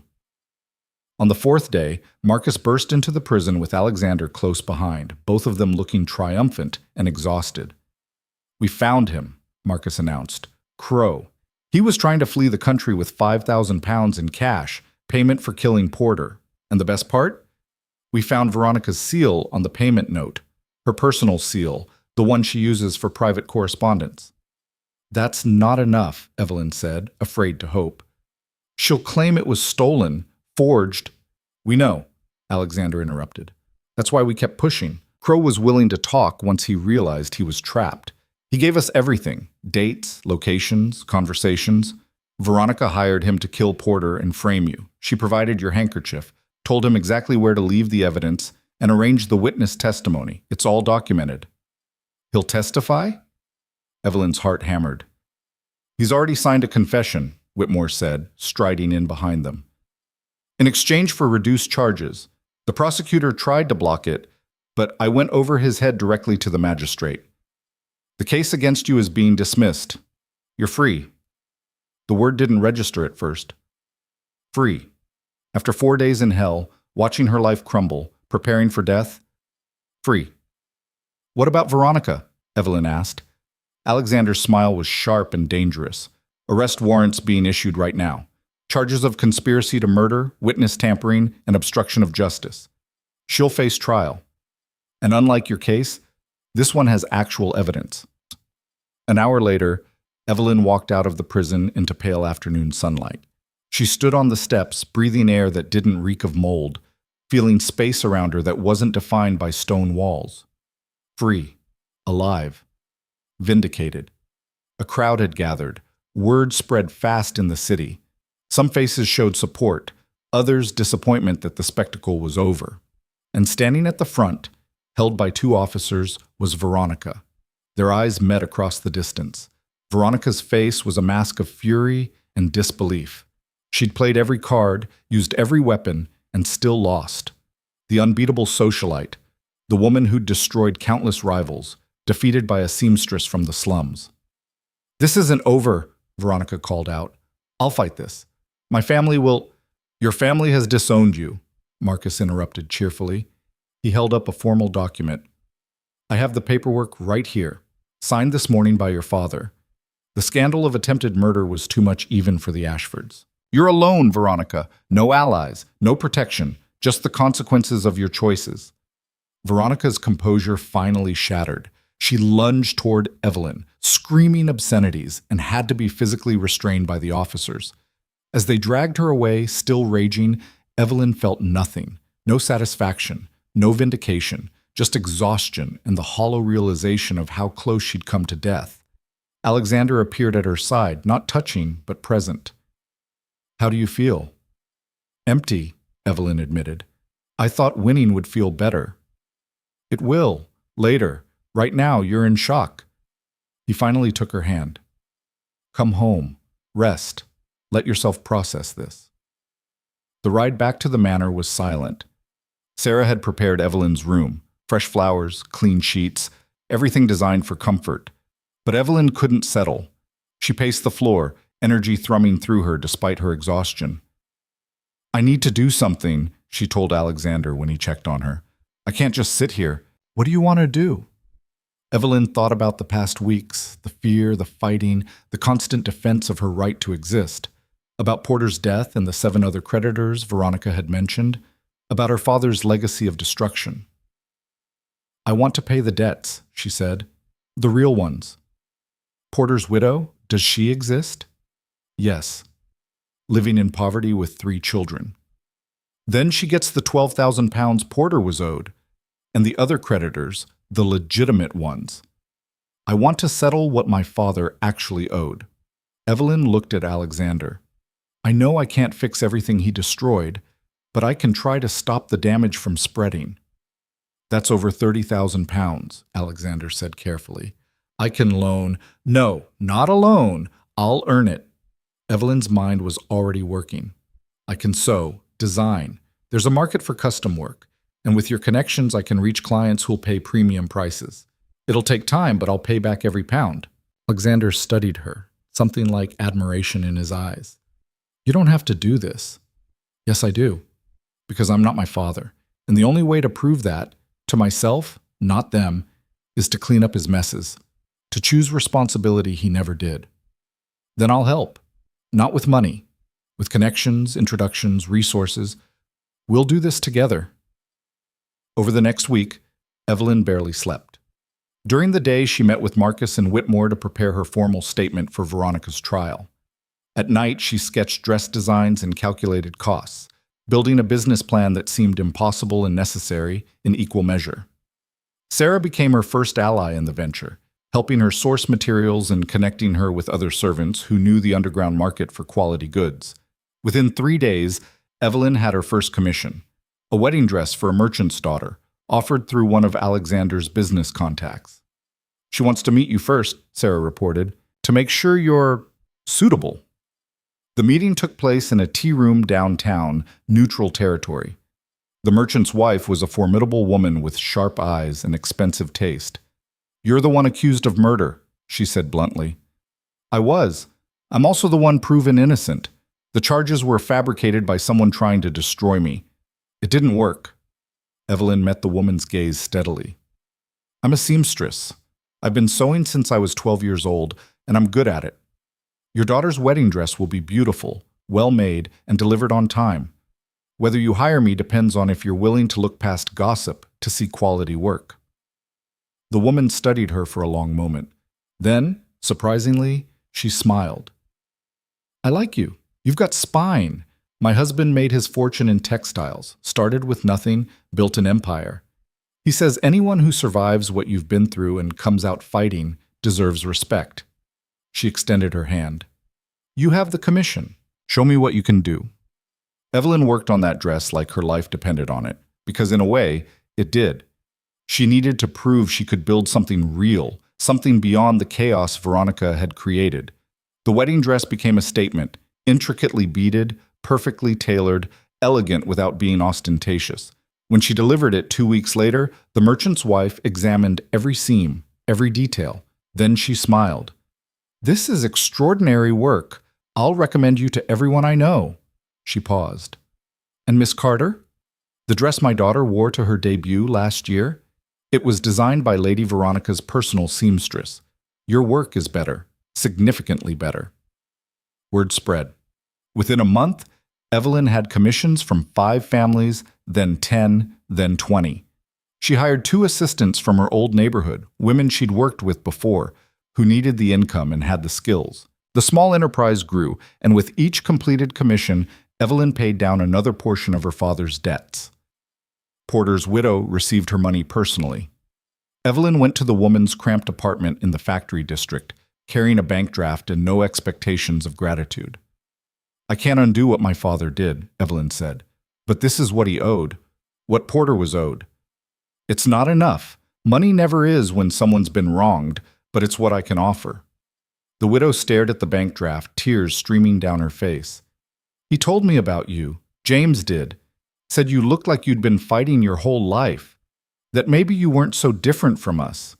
She clutched the paper like a lifeline. This keeps my children fed for 2 years. Lets me send them to school. That's not nothing, Miss Carter. That's everything. The encounter broke something open in Evelyn's chest. Not grief exactly, but acknowledgement. She couldn't change her father's choices, couldn't erase the damage, but she could choose differently, could build instead of destroy. Veronica's trial began 6 weeks after Evelyn's release. The proceedings were brutal and public. Crow testified about the murder conspiracy, witnesses detailed Veronica's financial desperation, and the prosecutor methodically destroyed her defense. The woman who'd once commanded society's respect sat alone in the defendant's chair, her beauty rendered meaningless by her exposed cruelty. Evelyn attended every day of the trial, sitting in the gallery beside Alexander. She owed it to Porter, to herself, to witness justice actually served. On the final day, the jury deliberated for less than 3 hours. Guilty on all charges. Veronica's face remained impassive as the sentence was read. 15 years imprisonment for conspiracy to murder, with additional concurrent sentences for the other crimes. As guards led her away, Veronica looked back one last time.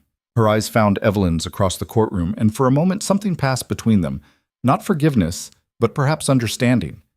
They'd both been trapped by circumstances, fighting for survival in a world that offered neither of them real freedom. The difference was that Veronica had chosen cruelty as her weapon, while Evelyn had chosen truth. Outside the courthouse, reporters swarmed.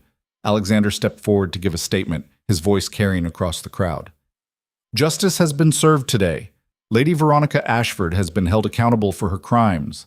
But I want to be clear about something else. He turned, holding out his hand to Evelyn. 6 weeks ago, Miss Carter came to my estate because of a contract neither of us chose. She stayed because we both made a different choice, to build something real from a forced beginning. What started as obligation became partnership. Partnership became respect. And respect became love. The crowd murmured, cameras flashing. So I'm asking publicly with everyone as witness, Alexander continued, his eyes locked on Evelyn's. Will you marry me?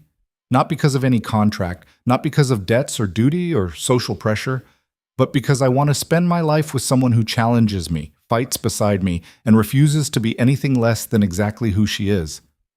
Evelyn's throat closed with emotion. This wasn't the proposal of a duke to a contract bride.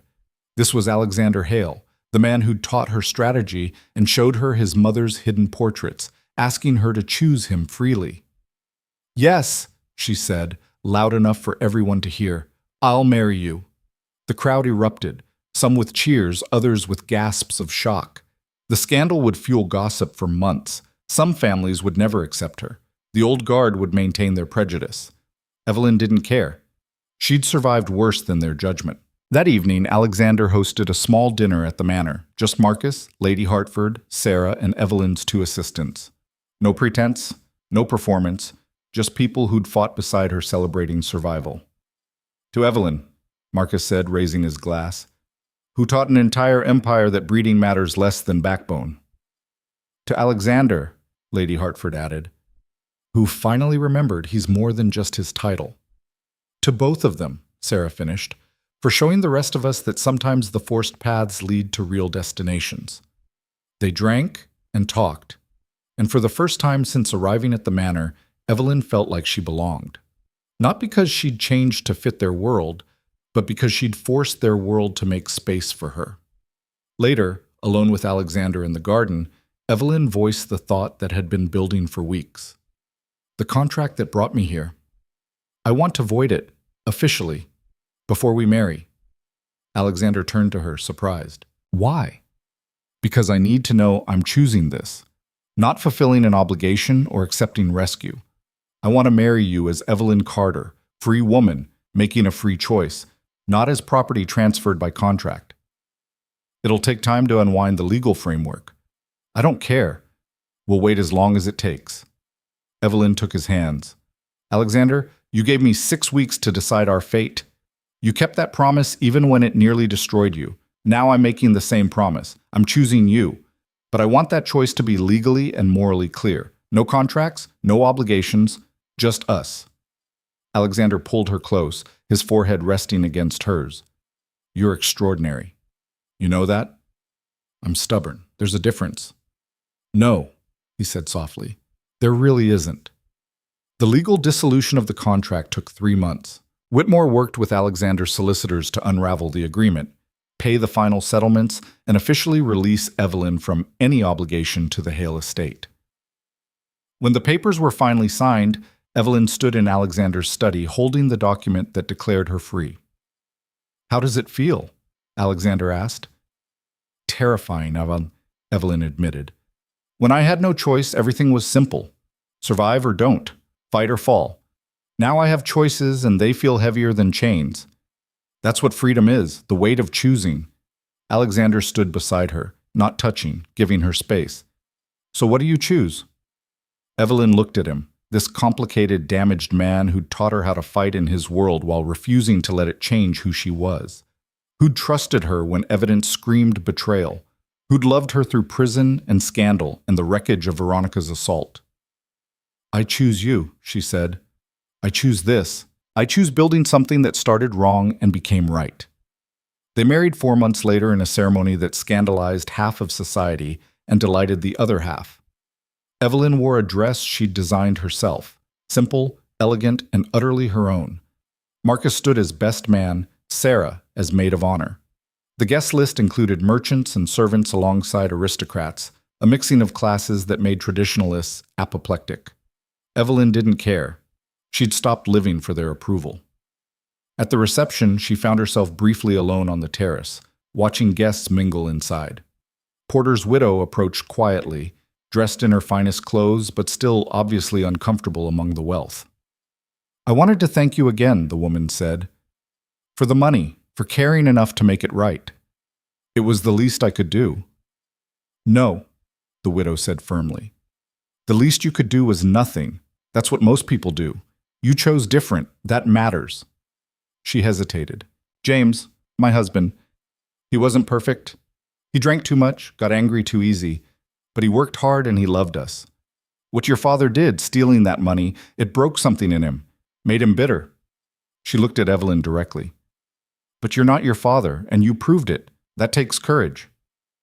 After the woman left, Alexander joined Evelyn on the terrace.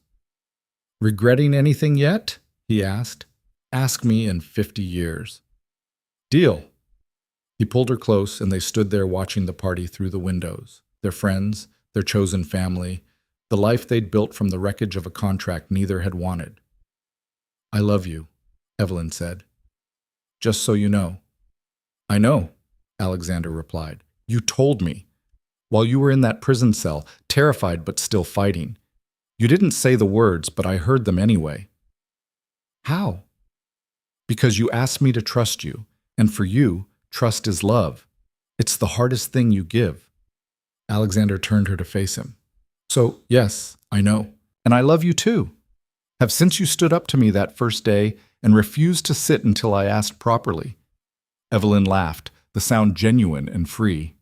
They'd fought for this, for the right to choose each other, to build something real from forced circumstances.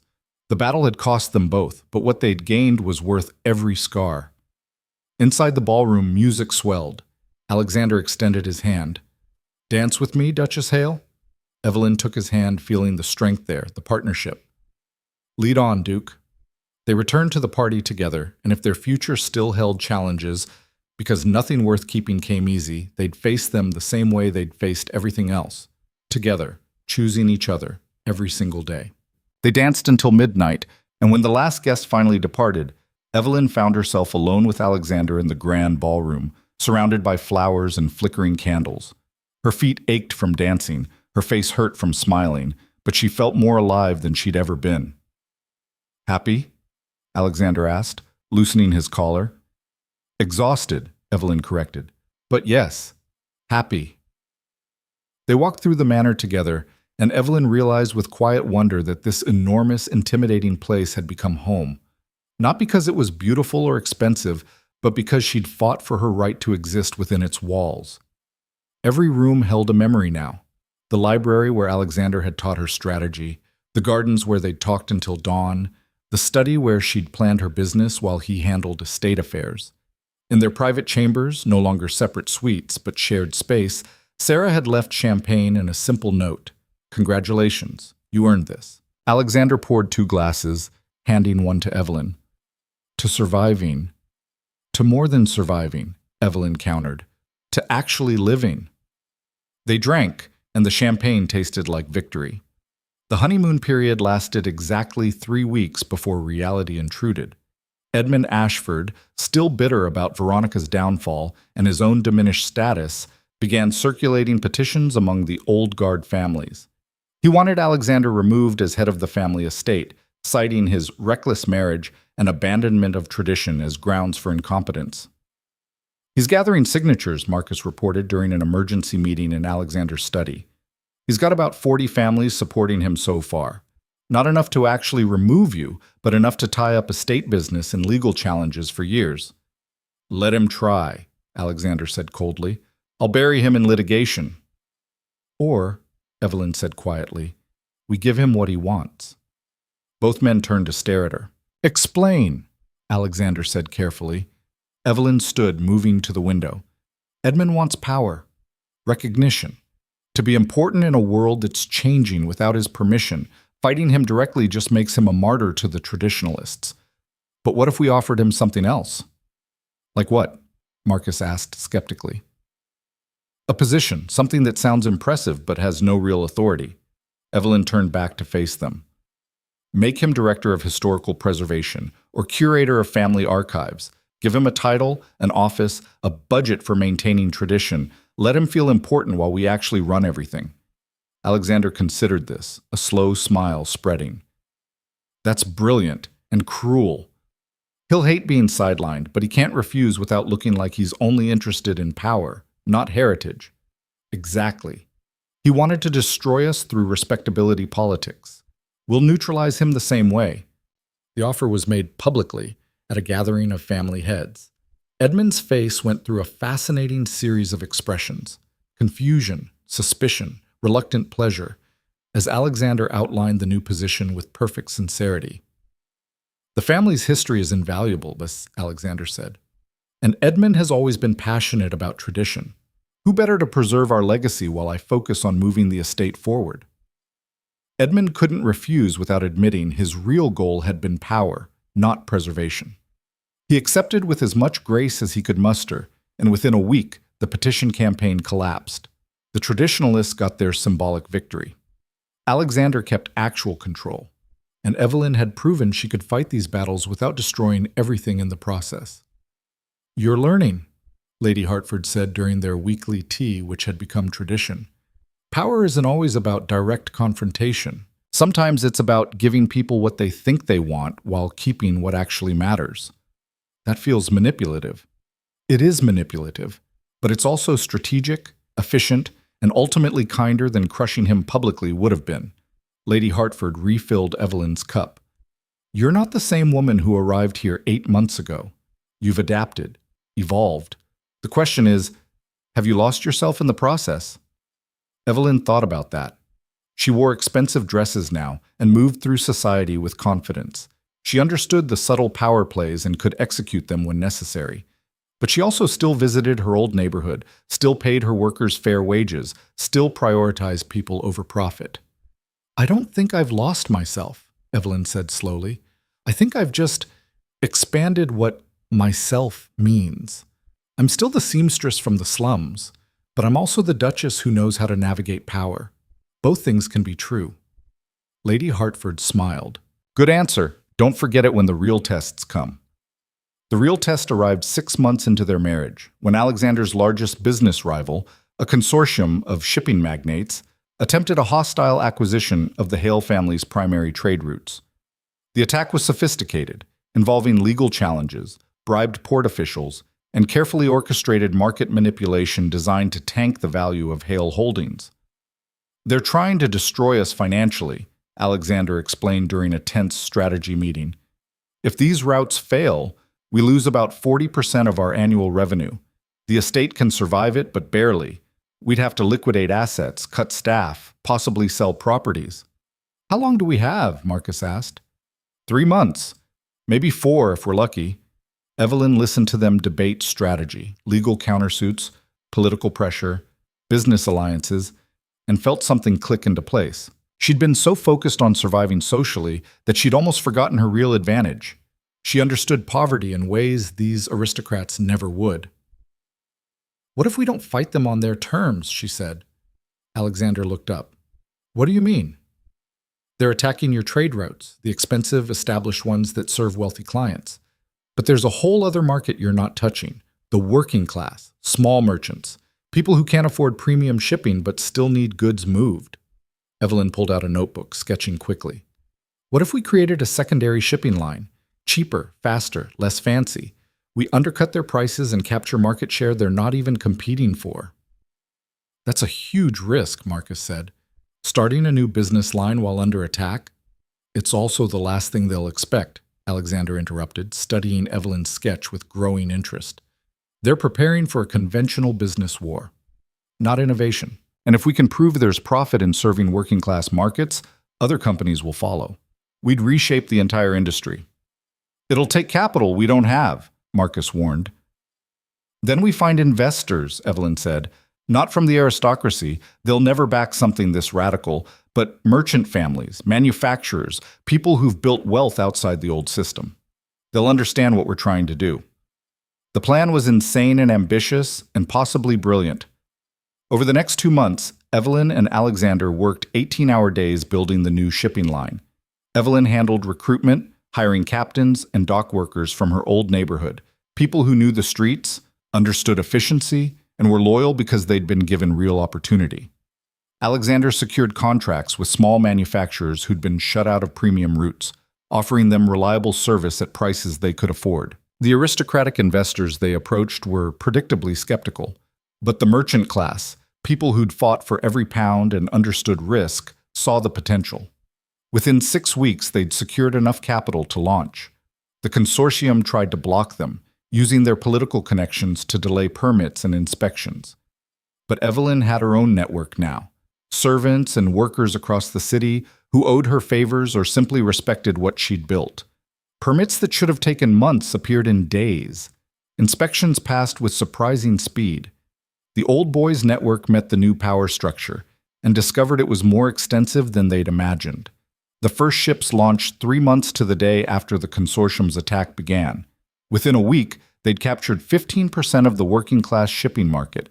Within a month, 30%. The numbers were smaller than the premium routes, but the volume was staggering. Hundreds of small contracts instead of dozens of large ones, creating a revenue stream that was both profitable and remarkably resilient. The consortium panicked. They tried to match prices, but their operational costs were too high. They attempted to buy out Evelyn's investors, but discovered that these weren't people who could be bought easily. They'd invested not just money, but belief in a new model. Finally, desperate, they approached Alexander with a merger offer. "They want to buy us out," Alexander reported, showing Evelyn the proposal. "Full market value plus a premium. We'd make back everything we invested and then some." "What do you want to do?" Evelyn asked. "I want to know what you want. This was your idea. Your vision. I won't sell it without your agreement." Evelyn read through the proposal, seeing the trap hidden in the generous terms. The consortium would absorb their working-class routes, gradually raise prices, and eventually eliminate the very innovation that had made the line successful. The workers she'd hired would be laid off. The small merchants would lose their affordable option, and the system would return to exactly what it had been. "No," she said firmly, "we don't sell." "They won't take no gracefully." "I don't care. This isn't just business, Alexander. It's proof that the system can change, that there's profit in serving people the aristocracy ignores. If we sell now, we're admitting the old way is the only way." Evelyn met his eyes. "I didn't fight this hard to survive, just to surrender the moment we succeeded." Alexander's smile was fierce and proud. "Then we fight. Again." The consortium's counterattack was brutal. They used their political connections to pass regulations targeting unsafe working-class shipping practices. rules clearly designed to shut down Evelyn's operation. They spread rumors about the reliability of her ships and the competence of her crews. They pressured shared suppliers to choose sides. But they'd made a critical miscalculation. The workers and small merchants who'd benefited from the new shipping line weren't passive victims anymore. They organized, wrote letters to newspapers, spoke at public meetings, created a groundswell of popular support that the consortium couldn't ignore or suppress. "There's a hearing next week," Marcus reported. "Parliament's Commercial Affairs Committee is reviewing the new regulations. Both sides will present their case." "I want to testify," Evelyn said. Alexander looked concerned. "The committee is hostile territory. They're mostly aligned with old money interests." "Good. Let them hear from someone who actually understands what's at stake." The hearing room was packed, aristocrats on one side, workers and merchants on the other, with reporters filling every available space. The committee chairman, a silver-haired lord with obvious disdain for the proceedings, called Evelyn to testify. She wore a dress she'd made herself, elegant but not ostentatious, expensive enough to be taken seriously, but simple enough to make a point. As she took the witness chair, she felt 300 pairs of eyes on her. "State your name and position," the chairman said. "Evelyn Hale, Duchess of Ashford and co-founder of People's Maritime Services. The committee has heard claims that your shipping operation poses safety risks to workers and cargo. How do you respond?" "I respond that those claims are false, self-serving, and designed to eliminate competition rather than protect anyone." Evelyn's voice was clear and firm. "Every ship in our fleet meets or exceeds imperial safety standards. Our accident rate is actually lower than the consortium's, and our workers are paid better wages and given better conditions." A committee member leaned forward, a younger lord Evelyn recognized from Marcus's coalition. "You employ many workers from the lower districts. Are they properly trained?" "They're trained by former Navy captains and experienced sailors. Most of them grew up on docks and understand maritime work better than wealthy men who've never done manual labor."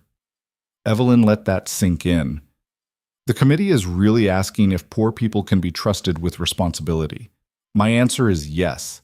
Not only can they, but they're more reliable than employees who view dock work as beneath them." The chairman's face reddened. "That's not what we're asking." "Then let me be clearer," Evelyn interrupted, standing. "This isn't about safety. It's about power. The consortium is losing market share to a competitor they didn't anticipate, so they're using their political influence to eliminate us. These regulations wouldn't make anyone safer. They just make shipping unaffordable for working families and small businesses. You're being asked to choose between protecting an outdated system and allowing innovation that serves more people. Choose wisely." The room erupted. Half the audience applauded, the other half shouted objections. The chairman gavelled for order but couldn't control the chaos. Evelyn returned to her seat beside Alexander, her heart pounding. "That was either brilliant or catastrophic," Alexander murmured. "We'll find out which soon enough." The committee deliberated for 3 days. During that time, public pressure mounted. Newspapers ran editorials, workers organized demonstrations, and even some aristocratic families began publicly supporting the new shipping model. The tide had turned, not because Evelyn had convinced the committee, but because she'd bypassed them entirely and appealed directly to public sentiment. When the decision came, it was narrow but decisive. The proposed regulations were rejected. People's Maritime Services could continue operating. The consortium's attempt to use legislation as a weapon had failed, but victory came with a price. 2 weeks later, Alexander received a formal letter from the Imperial Council. The Emperor's advisory board composed of the most powerful noble families. They were concerned about disruptions to established commercial order and requesting Alexander's presence at a private meeting. "This is it," Marcus said grimly. "The real power structure. They'll try to buy you off or threaten you into compliance." "Let them try," Evelyn said. "They won't let you attend," Marcus warned. "This is a nobles-only gathering. They'll freeze you out and pressure Alexander when you're not there to support him." "Then I'll make sure I'm impossible to ignore." The Imperial Council meeting was scheduled for a Saturday evening at the Imperial Palace, the most exclusive venue in the Empire. Evelyn knew she couldn't attend directly, but she could make her presence felt. She spent the week before the meeting organizing something unprecedented, a public forum on economic reform, scheduled for the same evening, in a hall directly across from the palace. She invited everyone the council would exclude: workers, merchants, small business owners, and progressive aristocrats who'd been marginalized by the old guard. She arranged for press coverage and ensured the speeches would be reported in every major newspaper, and she made sure the council knew exactly what was happening across the street while they deliberated. The night of the meetings, over 2,000 people packed the public hall. Evelyn spoke first, her voice carrying to every corner. They're meeting right now to decide our future, to determine whether innovation is allowed or whether the old ways will continue forever. But here's what they don't understand. They don't get to decide anymore. We do. Every worker who demands fair wages, every merchant who builds a business from nothing, every person who refuses to accept that poverty and powerlessness are their destiny. We're the future, whether they accept it or not. The crowd roared approval, and across the street in the palace's gilt council chamber, the assembled lords heard every word through the open windows. Alexander sat at the council table, surrounded by men twice his age and half his vision, and listened to them outline their demands. Shut down the working-class shipping line, return to traditional business models, distance himself from his inappropriate wife and her radical ideas. "The girl is a problem," one elderly duke said bluntly. "She's stirring up the lower classes, giving them ideas above their station. It's destabilizing." "Destabilizing what?" Alexander asked quietly. "Your monopoly on power? Your ability to exploit workers without consequence? Because from where I sit, the only thing being destabilized is injustice." "Don't be naive," another lord snapped. "The empire functions on order, hierarchy, everyone knowing their place. Your wife is teaching people to reject their place. That way lies chaos." "Or progress, Sassi," Alexander countered. "The world is changing whether you like it or not. You can either adapt or become irrelevant." The council chairman, a man so old and powerful he rarely left his estate, leaned forward. "Alexander, your father was a friend, a traditionalist. He understood that some things are more important than individual ambition, family, legacy, order. I'm asking you as a friend to reconsider this path, for your own good." It was a threat wrapped in concern. Alexander felt the weight of centuries of tradition pressing down on him. All the expectations, the rigid roles, the suffocating sameness that had nearly destroyed him before Evelyn arrived. From across the street he heard another roar from the crowd, and faintly, Evelyn's voice. "We will not go back. We will not be silent. We will not disappear." Alexander stood. "Gentlemen, I appreciate your concern, but I'm not my father. I don't believe in maintaining order for order's sake. I believe in building something better, even if it's uncomfortable." He looked around the table. "My wife isn't the problem. Your fear of change is, and I'm done being party to it." He walked out of the Imperial Council, leaving 24 shocked aristocrats in his wake, and crossed the street to where Evelyn stood addressing 2,000 people about creating a fair world. When she saw him enter the back of the hall, her speech faltered for just a moment. Then she smiled, bright and fierce and full of understanding, and continued. Alexander worked his way through the crowd until he reached the stage, climbed the steps, and stood beside her. The hall went silent. "This is my husband," Evelyn said simply. "Duke Alexander Hale, who just walked out of a room full of the Empire's most powerful men because he refuses to choose power over principle." The crowd erupted. Not just applause, but something deeper, recognition, hope, the belief that maybe, finally, something fundamental was changing. Alexander took the podium. "I was raised to believe that nobility meant birth, that power was inherited and should be maintained at all costs. My wife taught me something different.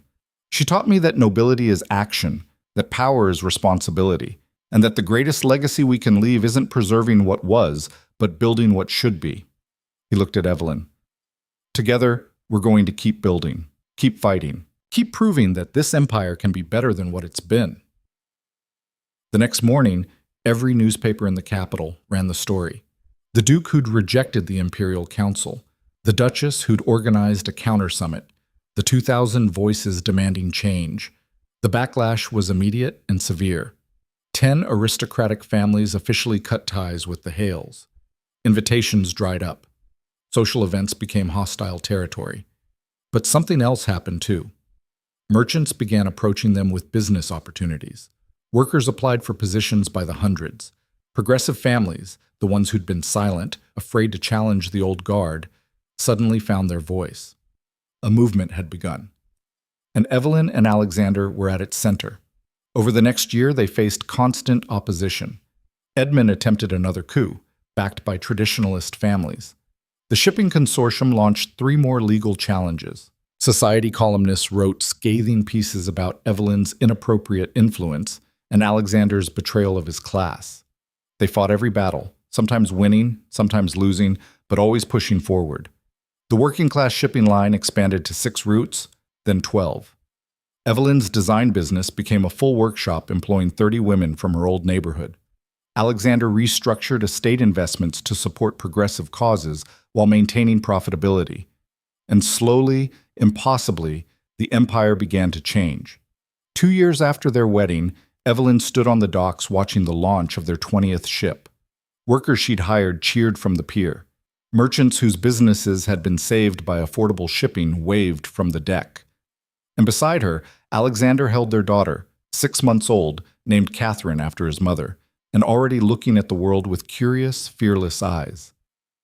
"Think she'll have to fight as hard as we did?" Alexander asked. "Probably," Evelyn said honestly. "Change is slow. But maybe she'll fight different battles. Maybe by the time she's grown, some of what we've built will just be normal." "You sound optimistic." "I sound realistic. But yes, also optimistic."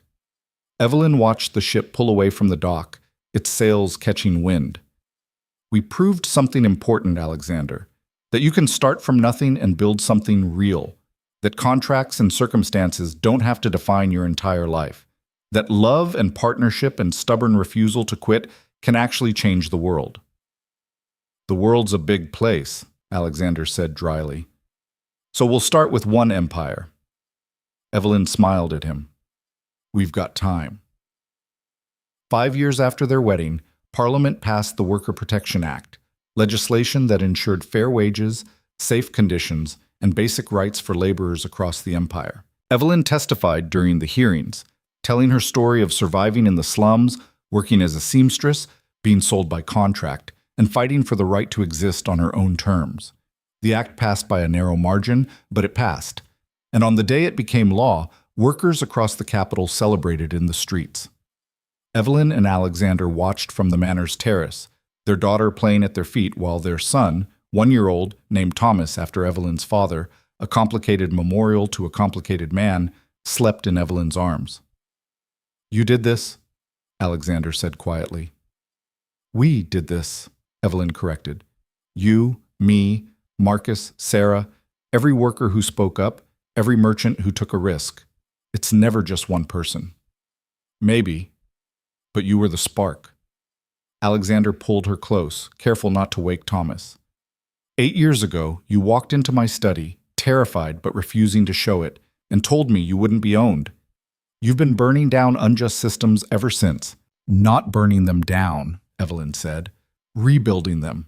There's a difference."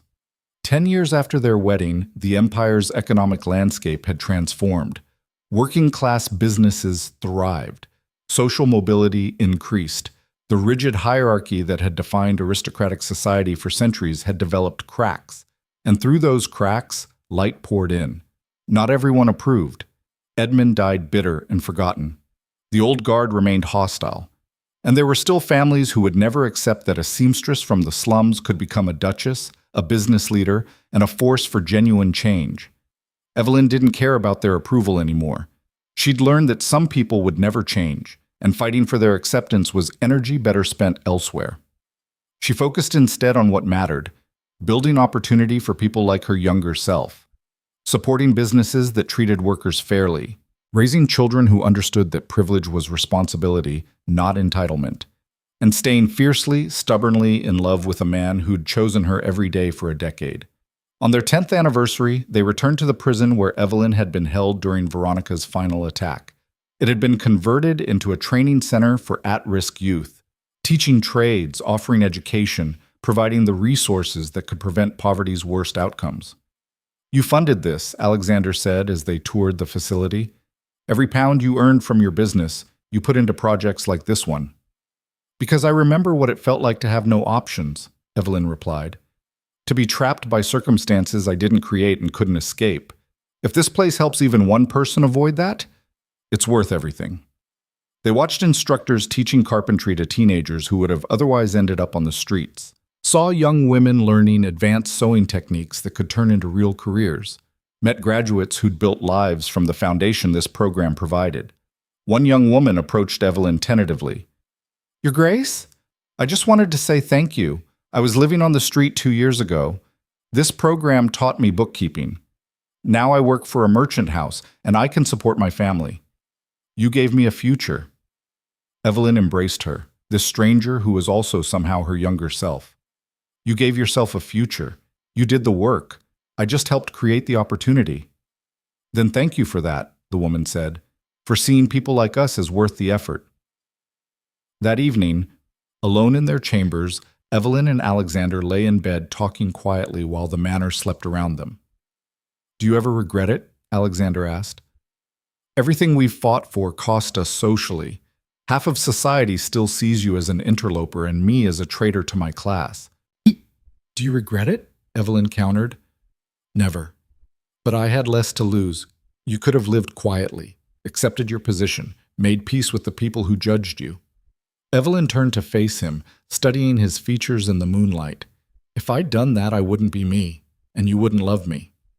True, Alexander admitted, but it's been hard, the constant fighting, the opposition. Don't you get tired? Every day, Evelyn said honestly. But then I think about that girl who arrived here 10 years ago, terrified and trapped, and convinced she was going to be crushed by a world she didn't understand. She survived. She fought. She changed everything. Evelyn smiled. I owe it to her to keep fighting, to make sure the world she helped build doesn't collapse the moment things get difficult. You're not responsible for saving everyone. No, but I'm responsible for trying, for using the power and privilege I've gained to make things better for people who are still trapped where I was. Evelyn touched his face gently. That's what makes this worthwhile. Not the titles or the wealth or the social position, but knowing that somewhere in the empire, a young woman like me might have options I didn't. That's legacy. That's what matters. Alexander pulled her close, and they lay there in comfortable silence, two people who'd started as strangers bound by contract and become partners bound by choice. 15 years after their wedding, Evelyn stood before Parliament again, this time advocating for education reform, universal schooling that would give every child, regardless of birth, access to quality teaching. The opposition was fierce. Education had traditionally been a privilege of the wealthy, and many aristocrats saw no reason to change that. But Evelyn had become a formidable political force over the years, and her testimony carried weight. I learned to read from my mother, who was barely literate herself, Evelyn told the assembled representatives. I learned math by calculating how many hours I needed to work to afford rent. I learned strategy by surviving in a world designed to eliminate people like me. I got an education, but it was brutal and inefficient and left massive gaps. How many brilliant minds have we lost because poverty prevented them from learning? How much progress have we sacrificed because we restricted knowledge to a privileged few? She gestured to the public gallery, where workers and merchants sat alongside aristocrats. Education isn't charity, it's investment. Every child we teach becomes a worker, an innovator, a contributor to the empire's future. We're not giving something away. We're building something greater. The Education Reform Act passed 6 months later, establishing a network of public schools funded by progressive taxation. It was a monumental achievement, and Evelyn celebrated with her team of advocates and organizers, many of them common-born themselves, now working within the system to change it from inside. Marcus, gray-haired now but still energetic, raised his glass. To Evelyn Hale, who came here as property and became the empire's conscience. I'm not anyone's conscience, Evelyn protested. I'm just stubborn. Same thing, Sarah said, laughing. She'd risen to become Evelyn's chief administrator, managing the complex web of charitable projects and business ventures. You're stubborn enough to keep fighting until justice wins. That's conscience with teeth. 20 years after their wedding, Evelyn sat in Alexander's study reviewing financial reports while he handled correspondence. Their daughter Catherine, now 19, was at university studying political economy. Their son Thomas, 18, worked alongside them in the shipping business. And their youngest, a daughter named Isabel, named in complicated honor of Alexander's first betrayal, reclaimed as something better, practiced piano in the music room. "There's a letter from the Emperor," Alexander said, holding up an envelope with the imperial seal. "He's requesting our presence at the palace." Evelyn looked up warily. "For what?" Alexander read through it, his expression shifting to surprise. "He wants to formally recognize your contributions to the empire. There's going to be a ceremony, honors, public acknowledgement of everything you've built." "After 20 years of fighting us, now he wants to honor me?" Evelyn's tone was skeptical. "After 20 years of watching you succeed despite his opposition, he's admitting defeat gracefully. It's smart politics, associate himself with popular movements rather than being remembered as the emperor who opposed them." "Do we have to go?" "Technically, no. Practically, yes. Refusing would be seen as disrespectful, and we've fought too hard to throw away political capital on symbolic gestures." Alexander studied her face. "You don't want this, do you?" "I don't want their approval," Evelyn said quietly. "I wanted justice, change, opportunity for people who didn't have it. If that comes with honors and ceremonies, fine, but I didn't do this for recognition." "I know, but maybe accepting it publicly makes it harder for them to roll back the progress we've made. If the emperor himself acknowledges these changes as good, it becomes imperial policy, not just our pet projects." Evelyn considered that, then nodded reluctantly. "Fine. We'll go. But I'm wearing one of my own designs, and I'm bringing workers and merchants as my guests. If he wants to honor me, he honors everyone who built this alongside me." The ceremony took place on a brilliant summer afternoon. The palace ballroom, where Evelyn had been publicly accused by Veronica 2 decades earlier, was filled with aristocrats, politicians, merchants, and workers. The mixing of classes that had once been scandalous was now simply normal, a testament to how much had changed. The emperor, an older man who'd spent most of his reign maintaining tradition, looked uncomfortable but determined as he addressed the crowd. "We gather today to honor Duchess Evelyn Hale, whose contributions to our empire have been transformative. Through her vision and determination, she has expanded opportunity, modernized commerce, and reminded us that true nobility lies in service to others." Evelyn stood beside Alexander, their children behind them, and listened to the emperor describe her achievements. It felt surreal, this public acknowledgement from the very system that had tried to destroy her. When she stepped forward to accept the formal recognition, a medallion that signified imperial favor, she paused before taking it. "Your Majesty, if you'll permit me a brief statement." The emperor nodded, though he looked nervous about what she might say. Evelyn turned to address the crowd. 20 years ago, I was brought to this city as property, a contract bride with no rights, no choices, and no future except what others decided for me. I should have been crushed by this world. Instead, I survived. Not because I was special, but because I refused to accept that my circumstances defined my worth." She looked around the room, meeting eyes, workers who'd fought beside her, aristocrats who'd opposed her, politicians who'd eventually supported her reforms. Everything we've built, the shipping lines, the worker protections, the education reforms, they exist because we chose to believe the empire could be better. Not perfect, not utopian, but better than it was, fairer, more just, more open to people who start with nothing. Evelyn held up the medallion. "This honor doesn't belong to me alone. It belongs to every person who fought for change, every worker who demanded fair wages, every merchant who took a risk on a new model, every progressive who stood up when it was dangerous to do so. This is their achievement, as much as mine." The room erupted in applause. Not the polite, measured response typical of imperial ceremonies, but genuine, thunderous appreciation. The emperor looked relieved that her speech hadn't been more radical. Alexander looked proud. And Evelyn felt, for perhaps the first time in 20 years, that she could finally rest. The battle wasn't over. It never really was. There would always be new injustices to fight, new systems to reform, new people who needed someone to advocate for them. But she'd proven the fundamental point. That change was possible. That one person, even starting from nothing, could reshape the world if they refused to accept no for an answer.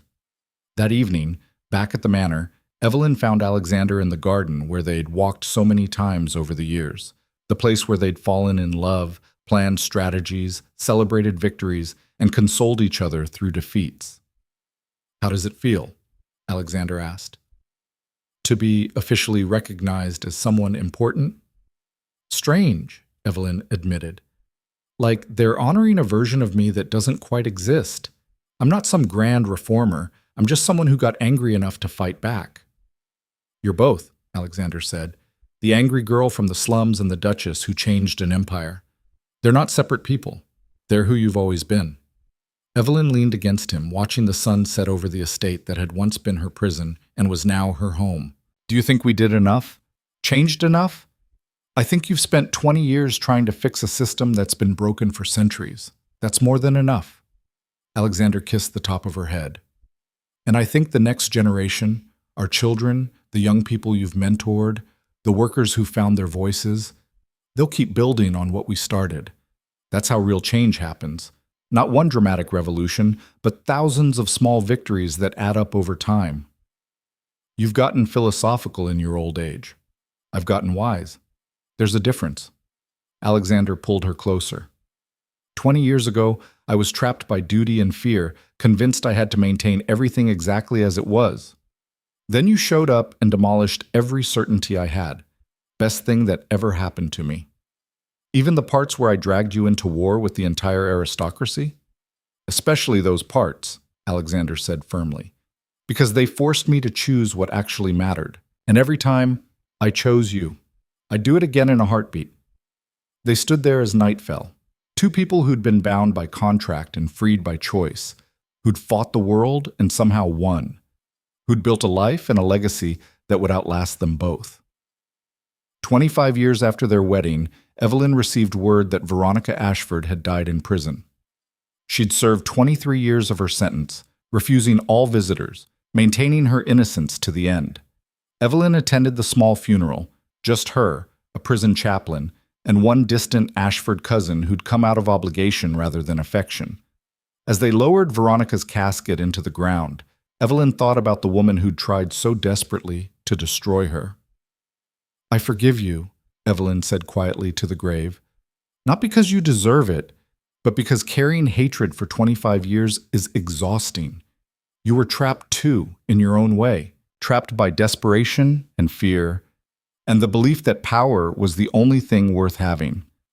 I wish you'd chosen differently, but I understand why you didn't." She placed a single flower on the grave and walked away, feeling lighter than she had in years. 30 years after their wedding, Evelyn and Alexander stood together at Catherine's inauguration as the empire's youngest minister of labor. Their daughter, brilliant and fierce and determined, had followed her mother's path into reform politics, carrying forward the work of making the empire more just. "She's going to be better than I was," Evelyn said, watching Catherine take her oath of office. "She learned from the best," Alexander replied.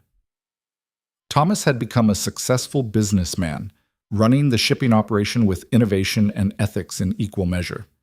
Isabel had become a teacher, working in one of the public schools the education reforms had created. All three children carried forward the legacy of believing that circumstances could be changed, that fighting for justice was worthwhile, that love and partnership and stubborn determination could reshape the world. On their 40th anniversary, Evelyn and Alexander threw a party that mixed every class and profession, aristocrats and dock workers, politicians and seamstresses, old money and new wealth. It was chaotic and wonderful and exactly what they'd spent 4 decades building, a world where people's worth wasn't determined by birth, but by character. Marcus, elderly now but still sharp, raised a final toast. To Evelyn and Alexander, who proved that forced beginnings can lead to chosen endings, that contracts can become partnerships, that love is the most revolutionary act of all. To fighting for what's right, Catherine added, even when it's hard. To building rather than destroying, Thomas contributed. To never accepting that the world can't change, Isabel finished. They drank together, 4 generations united by the belief that people mattered more than systems, that justice was worth fighting for, and that every individual had the power to make things better. Evelyn and Alexander slipped away from the party early, walking one last time through the gardens where their love had grown. They were old now, bodies worn by years of fighting, but their spirits remained fierce. "Any regrets?" Alexander asked, the same question he'd posed so many times over the years. "Just one," Evelyn said, "that I didn't stand up to you even more forcefully that first day. Really make you work for my respect." Alexander laughed, the sound rich and genuine. "Evelyn Hale, you've been making me work for 40 years. I wouldn't have it any other way." They stood together under the stars, two people who'd been sold and trapped and forced together by contracts neither wanted, and who'd transformed that beginning into something beautiful and lasting and true. The empire they'd helped reshape would continue evolving. Their children would carry forward the work. New battles would emerge, and new fighters would step forward to face them. But tonight, in this moment, Evelyn Carter Hale, seamstress, duchess, revolutionary, mother, wife, and the woman who'd refused to be owned, felt something she'd rarely allowed herself over 40 years of constant fighting. Peace. She'd survived. She'd fought. She'd won. And the empire would never be the same.